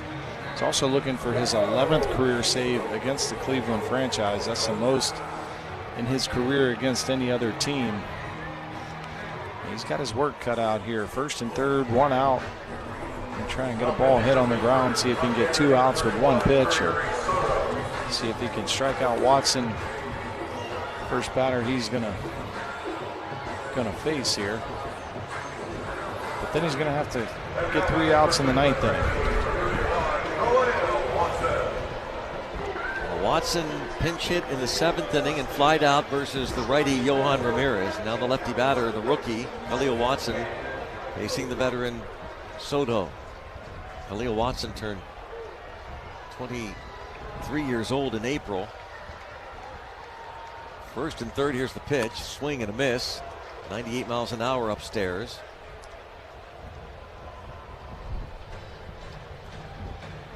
It's game number 26 for Khalil Watson, making his big league debut this season. Soto with an 0-1 pitch. Just inside. Now 3.19 career ERA for Gregory Soto versus Cleveland over the years. Longtime Tiger, first faced Cleveland back in 2019. Lefty sets. Here's the 1-1, runner goes from first, and the pitch goes back to the backstop. Another run scores, and going all the way to third base on the wild pitch is the base runner DeLauder. So Rocchio scores to make it 3-2, and now DeLauder, the tying run, 90 feet away on one wild pitch. That's heads up base runner right there from DeLauder, going 1st to 3rd there in that situation. And this one just sailed wide left inside to Watson off the glove of Rafael Flores. DeLauder running on the pitch, and I think he saw the reaction from Flores going back to it, realized he could get to 3rd. He never stopped, never even slowed down. 2-1 pitch. Line drive base hit, tie game into right field. Oh, it's a blown save for Soto, and it's 3-3. You can tell by the crack of the bat there, that was a fastball, got in on the hands of Watson, but a drawn-in infield, he was able to get it over their heads into the outfield, got the job done, get the tying run across the plate. And Gregory Soto and the Pirates are in trouble here. Those 3 runs charged to Brandon Eisert. Daniel Schneeman. Started with a Stephen Kwan single off of Eisert after the strikeout of Bazana Rocchio single to center field. The ball that chopped past O'Hearn and Lau. Soto came on. Here's the pitch. Ball one. No ABS challenges left. Schneemann struck out twice against Curtis, who had the chance to get his first big league win in his major league debut, but that's gone. As the Pirates have let the Guardians back to tie it at 3. The pitch over for a strike. It's 1-1. John Schneemann reached on an infield single versus Ramirez in the 7th inning.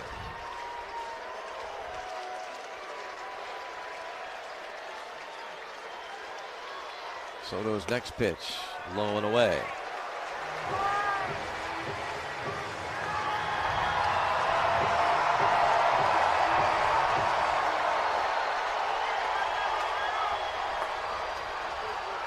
Two balls, one strike. And the lefty hitting Daniel Schneemann. Soto steps off the rubber. Tries to let that runner back. Leo Watson.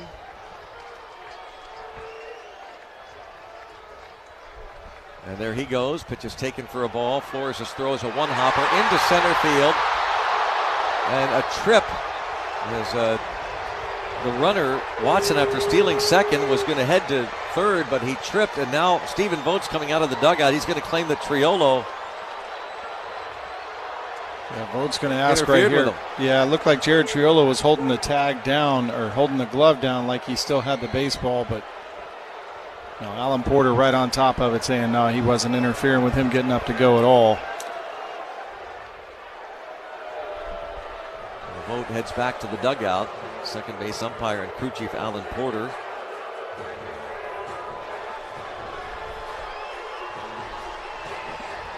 Stolen base for Khalil Watson. He's now representing the go-ahead run. And they have one of the best closers in baseball, by the way. Cleveland does. That's a big reason they're in the position they're in. The closer. Pitch just popped up, found out of play. You get a closer that is pretty much lights out, you're going to win a lot of ball games. Nate Smith has done that. Right now it's tied. They're threatening to take the lead with the go-ahead run. Watson in scoring position against Gregory Soto. 3-3 score here.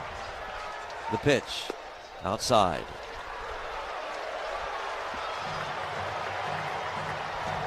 Watson steals his 9th base in 10 attempts.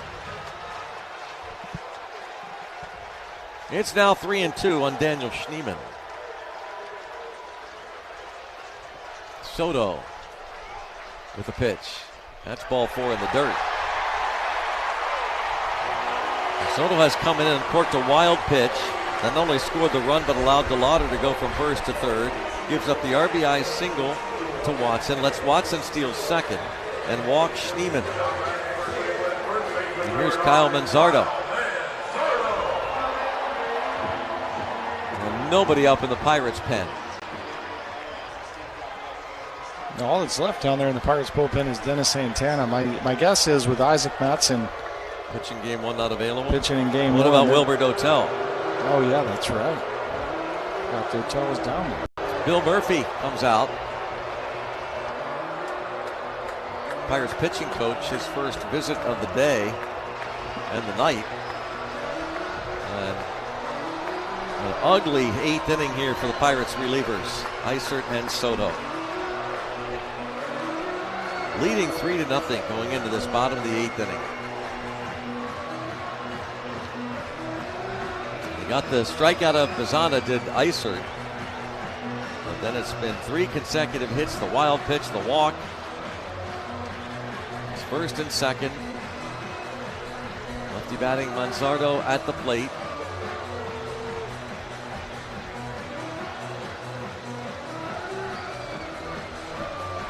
Manzardo hitting .232, a little bit better against lefties than he is against righties.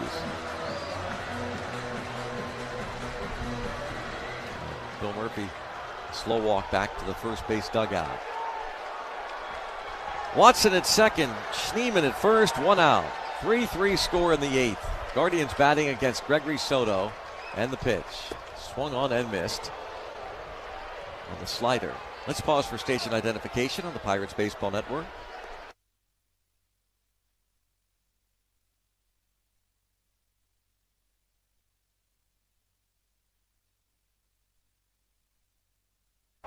Manzardo pinch hit in the 7th inning for David Fry and struck out against Johan Ramirez.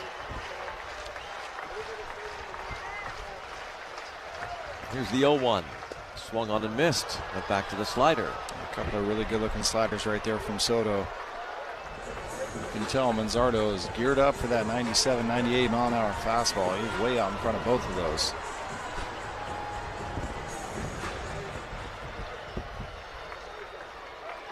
Two on, 1 out. Soto for the Pirates. Long pause, delivers. Swing and a miss. A good visit there from the pitching coach, as he must have told Soto just throw Slider, a bunch of sliders. Yeah. Well, having the game plan is one thing, but execute is another. Soto did a nice job throwing all 3 of those right where he wanted them. Last batter off the bench for Stephen Vogt is Gabriel Arias, a right-handed hitter. He pinch hits now for Petey Halpin. 229 average, 5 homers, 10 RBIs. Arias was 0 for 4 in game 1. Struck out his last 3 times to the plate. 2 on, 2 outs, 3-3 game. Takes in the dirt, rolls behind Flores. Runners move up 90 feet. Watson to third and Schneemann to second.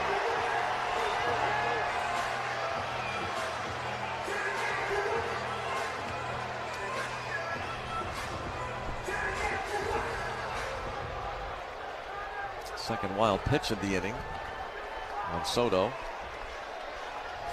Didn't look like a great block by Flores. He's dribbled behind him, and his pitch is taken outside. Now it's 2-0. Patrick Bailey is on deck. Arias, the pinch hitter, the 8th man to bat for Cleveland in this long bottom of the 8th inning.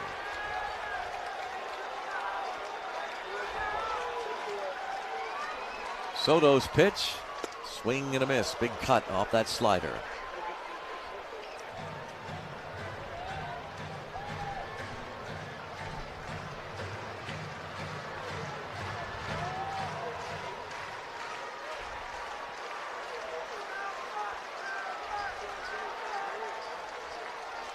Two and one. Soto for the Pirates, the pitch. Swing and a miss. Big cut, another slider. It's the 5th blown save by Soto this season, which matches 4 other pitchers in the National League for the most. 2-2. Here's the pitch. Swing and a miss. Struck him out. But Cleveland scores 3 to tie it. Go to the 9th. 3-all on the Pirates Baseball Network, presented by Iron City and IC Light. 1-2 hit pretty well to center field. That sends Crawford back. Still going back. Looks at the wall. It's gone! Into the trees for the 9-hole hitter, Francisco Alvarez. His 10th, and the Mets grab a 1-0 lead. You look at a kid that has improved his mechanics year after year, and this year it has shown and continued to do it today during batting practice, trying to stay up the middle. The first thing people realize is the history of Montgomery, and that history is real. So while that history is in the past, it also helps us move forward in a positive way. Just like a lot of other of the 120 minor league teams, is, you know, the baseball is not what we do, right? The Tampa Bay Rays do a phenomenal job of sending amazing athletes here, and we let them handle the baseball, and we handle everything outside the line. 2 up and 2 down. Here's Matt Olson. Olson swings and clubs one. High in the air to deep center field. Streaking way back to the wall and off the wall. That's a home run above the yellow line. Matt Olson gets us going with a homer to the deepest part of the yard. What a shot. way up in the air to straightaway center, and it's 1-0 Braves. That's got to feel good for Matt Olson getting that goose egg out of his home run column, and there was no question that one was leaving the yard. That was absolutely crushed.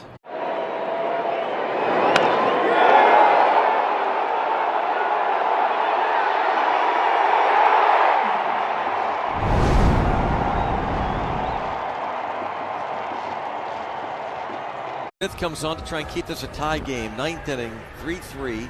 Gabriel Arias takes over at third base in the 9th inning for Cleveland. The hard-throwing right-handed closer for the Cleveland Guardians, Cade Smith. Fastball velocity reaches 97, 98 miles an hour, and then the split is his go-to off-speed pitch, comes in about 86.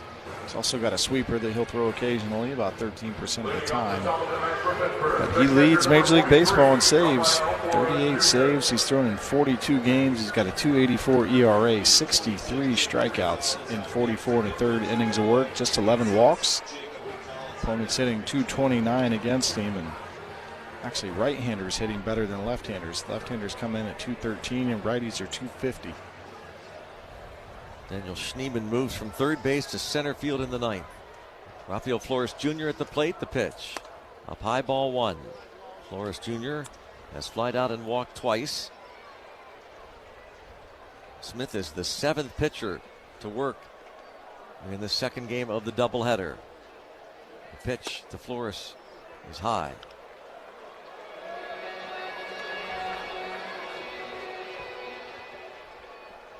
Yinzer-Palooza weekend kicks off Friday against the Cubs at PNC Park. There's the 2-0 up high.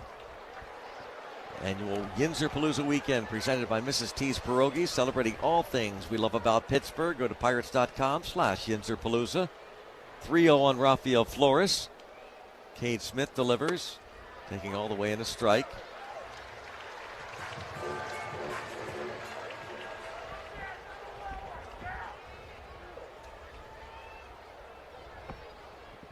The next offering is hit in the air, out of play, first base side. Cade Smith had 16 saves last year. This is his 3rd season with Cleveland. From Abbotsford, British Columbia, Cade Smith.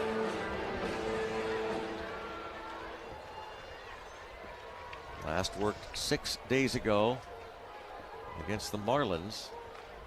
The pitch could not hold his swing, and a fastball up and in. Flores goes down, 1 away.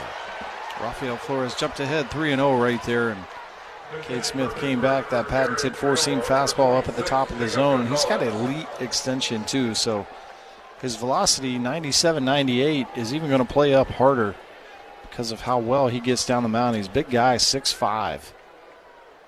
And that extension out in front, that 98 at the top of the zone's got to look 102, 103. Jacob Gonzalez pinch hitting for Jared Triolo.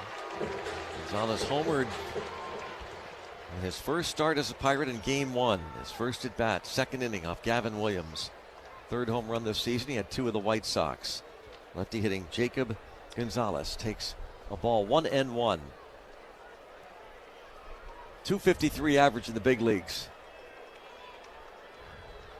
The pitch, swing and a miss, very late on 98.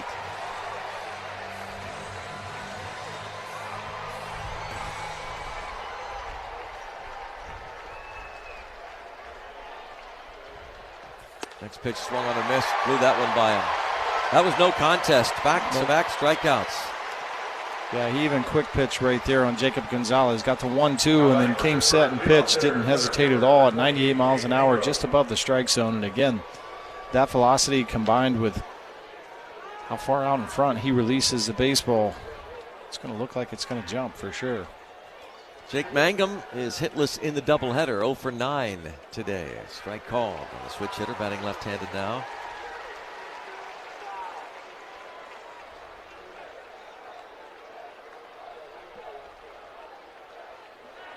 Pitch from Cade Smith, swing and a miss at a splitter.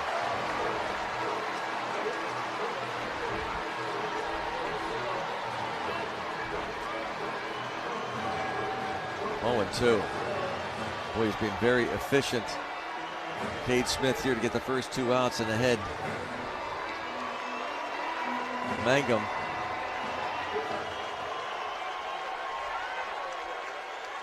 It's the 13th pitch here of the 9th inning. And a bouncing ball toward the right side. Second baseman Bazana on to first. 1-2-3. Pirates have to hope for extra innings. Go to the bottom of the 9th inning. It's 3-all. The Pirates Baseball Network, presented by Iron City and IC Light.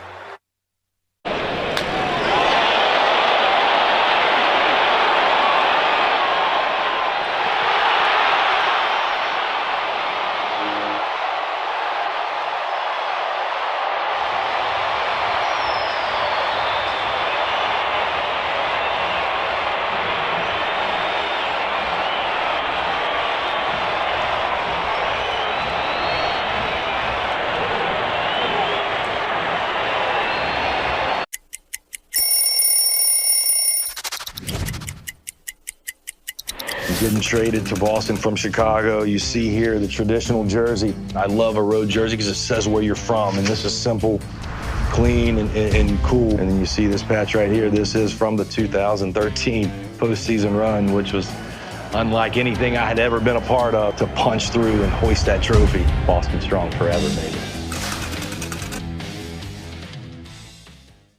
The pitch swung on and a foul off the foot of Dukes in the box, and then he just grabbed it out of the air with his right hand. Ground ball to LaRoche. Oh, no. Doesn't realize he doesn't have the ball even. He got the leather, doesn't have the horsehide. Baroa has trouble, and it went into the shirt. He can't get it out of the shirt. Jacobs handcuffed, can't find it. It was in the belt of his uniform. Now he throws it by Nolasco. He's trying not to laugh.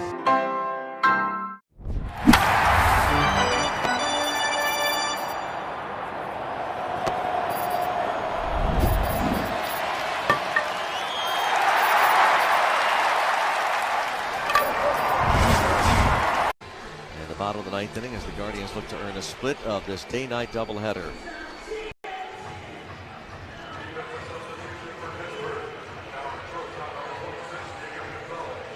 Gregory Soto goes 2/3 of an inning. A hit. He's charged with no runs, but inherited runners score. Uncorks a couple of wild pitches. A walk and 2 strikeouts. Santana facing Patrick Bailey, who pinch hit in the 7th and struck out against the lefty Brandon Eisert. Stayed in the game to catch. 3 walk-offs this season for Cleveland.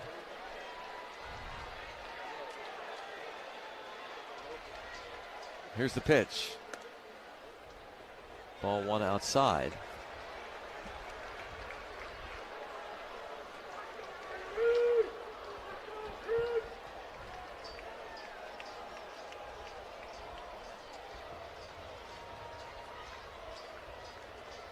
This pitch is hit in the air. The ball is pulled toward the seats right field way. It's a broken bat. Foul, out of play. You might remember Patrick Bailey hit a dramatic 3-run homer in the bottom of the 9th inning off David Bednar as a Giant in April of 2024. It's a scoreless tie in the bottom of the 9th inning at Oracle Park.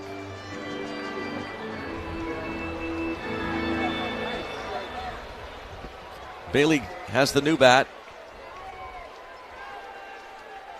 Count of 1 ball, 1 strike. Facing Dennis Santana.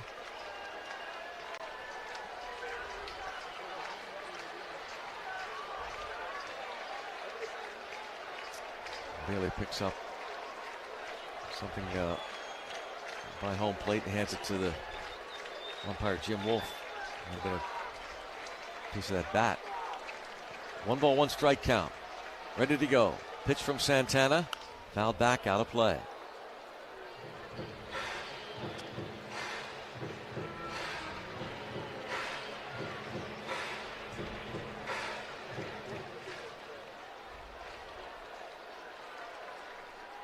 Bailey 2 for 2 in the past against Santana. 1 ball, 2 strike pitch. And a base hit to right. Patrick Bailey leads off the bottom of the ninth inning with a base hit, and he is the winning run. Went down and got it right there. Looked like it was a slider. Had him out in front on the front foot. Kept his hands back. It was not a bad looking pitch. Middle part of the plate, but down. Patrick Bailey did a nice job using his legs, going down, riding it out, keeping the hands back, able to get the barrel of the bat to the baseball. Stephen Kwan at the plate. 2 for 3 in game 2. Here's the stretch. Left-hand hitter against Santana. And the pitch. Squares to bunt late. Takes a strike.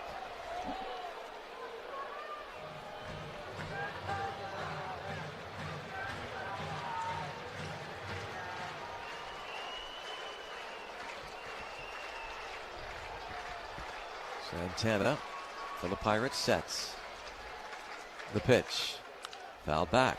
So he's looking to bunt that first pitch. Now swings and fouls the next offering back. It's 1-1 on Stephen Kwan.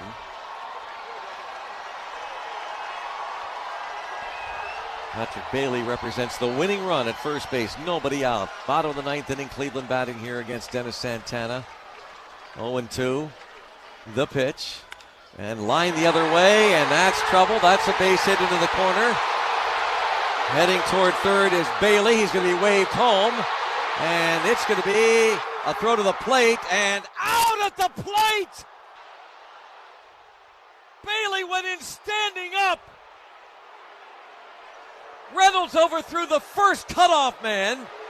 It went to Gonzalez standing at third, who threw to the plate, and Flores tagged Bailey. Unbelievable. What an incredible job by Nick Gonzalez right there. When that throw went over the head of Gonzalez at shortstop, I thought for sure Patrick Bailey's going to score easily. Nick Gonzalez gets the baseball in and out of his glove and on his way to Rafael Flores in a split second, and then throws a strike to him at home plate. And Flores just had to catch the ball, and then Patrick Bailey's foot was right on the glove. Wow, that was incredible. It's still tied at 3. Ball went into the corner. Reynolds just got it and overthrew the first cutoff man, the shortstop, Jacob Gonzalez. And it was Nick Gonzalez who threw the strike to Rafael Flores Jr. on the double by Stephen Kwan. 1 out. That's amazing. Wow. Yeah, just watching the replay right there again. 1. Nick Gonzalez. How quick he got the ball out of his glove and on its way to home plate. 7-5-2 put out. Runner at second base. 1 out. The 1-0. Fly ball to center field. Mangum is back to the wall and gone. They walk it off with a home run. And Travis Bazzana hits his 8th of the year. It's a walk-off, and the Pirates bullpen blows another game. Dennis Santana's struggles just absolutely continue. Yeah, looked like another slider, middle part of the plate right there. That one elevated. Bazzana able to get the barrel of the bat to it out in front of home plate. Well, that's a. The Pirates are going to say it's a great job that they split, but to lose that second game, leading 3-0, a chance to sweep, a chance to win 5 in a row. Yeah, it's kind of a heartbreaker right here, Brownie. I'm with you. I mean, Mason Montgomery, the opener, and then what a debut by Christian Curtis. Only 5 innings and removed after the 6th inning. His 5 innings of work was 68 pitches and turned it over to Johan, who went 2/3, and then Brandon Eisert got Johan out of a little bit of trouble with 2 hits. But Johan gave up there in the 7th inning, and then Eisert ran into some trouble in the 8th inning, and then you got to go to Gregory Soto, bring him in, and it's tough. I mean, it's a tough situation with doubleheaders like this. You're trying to limit your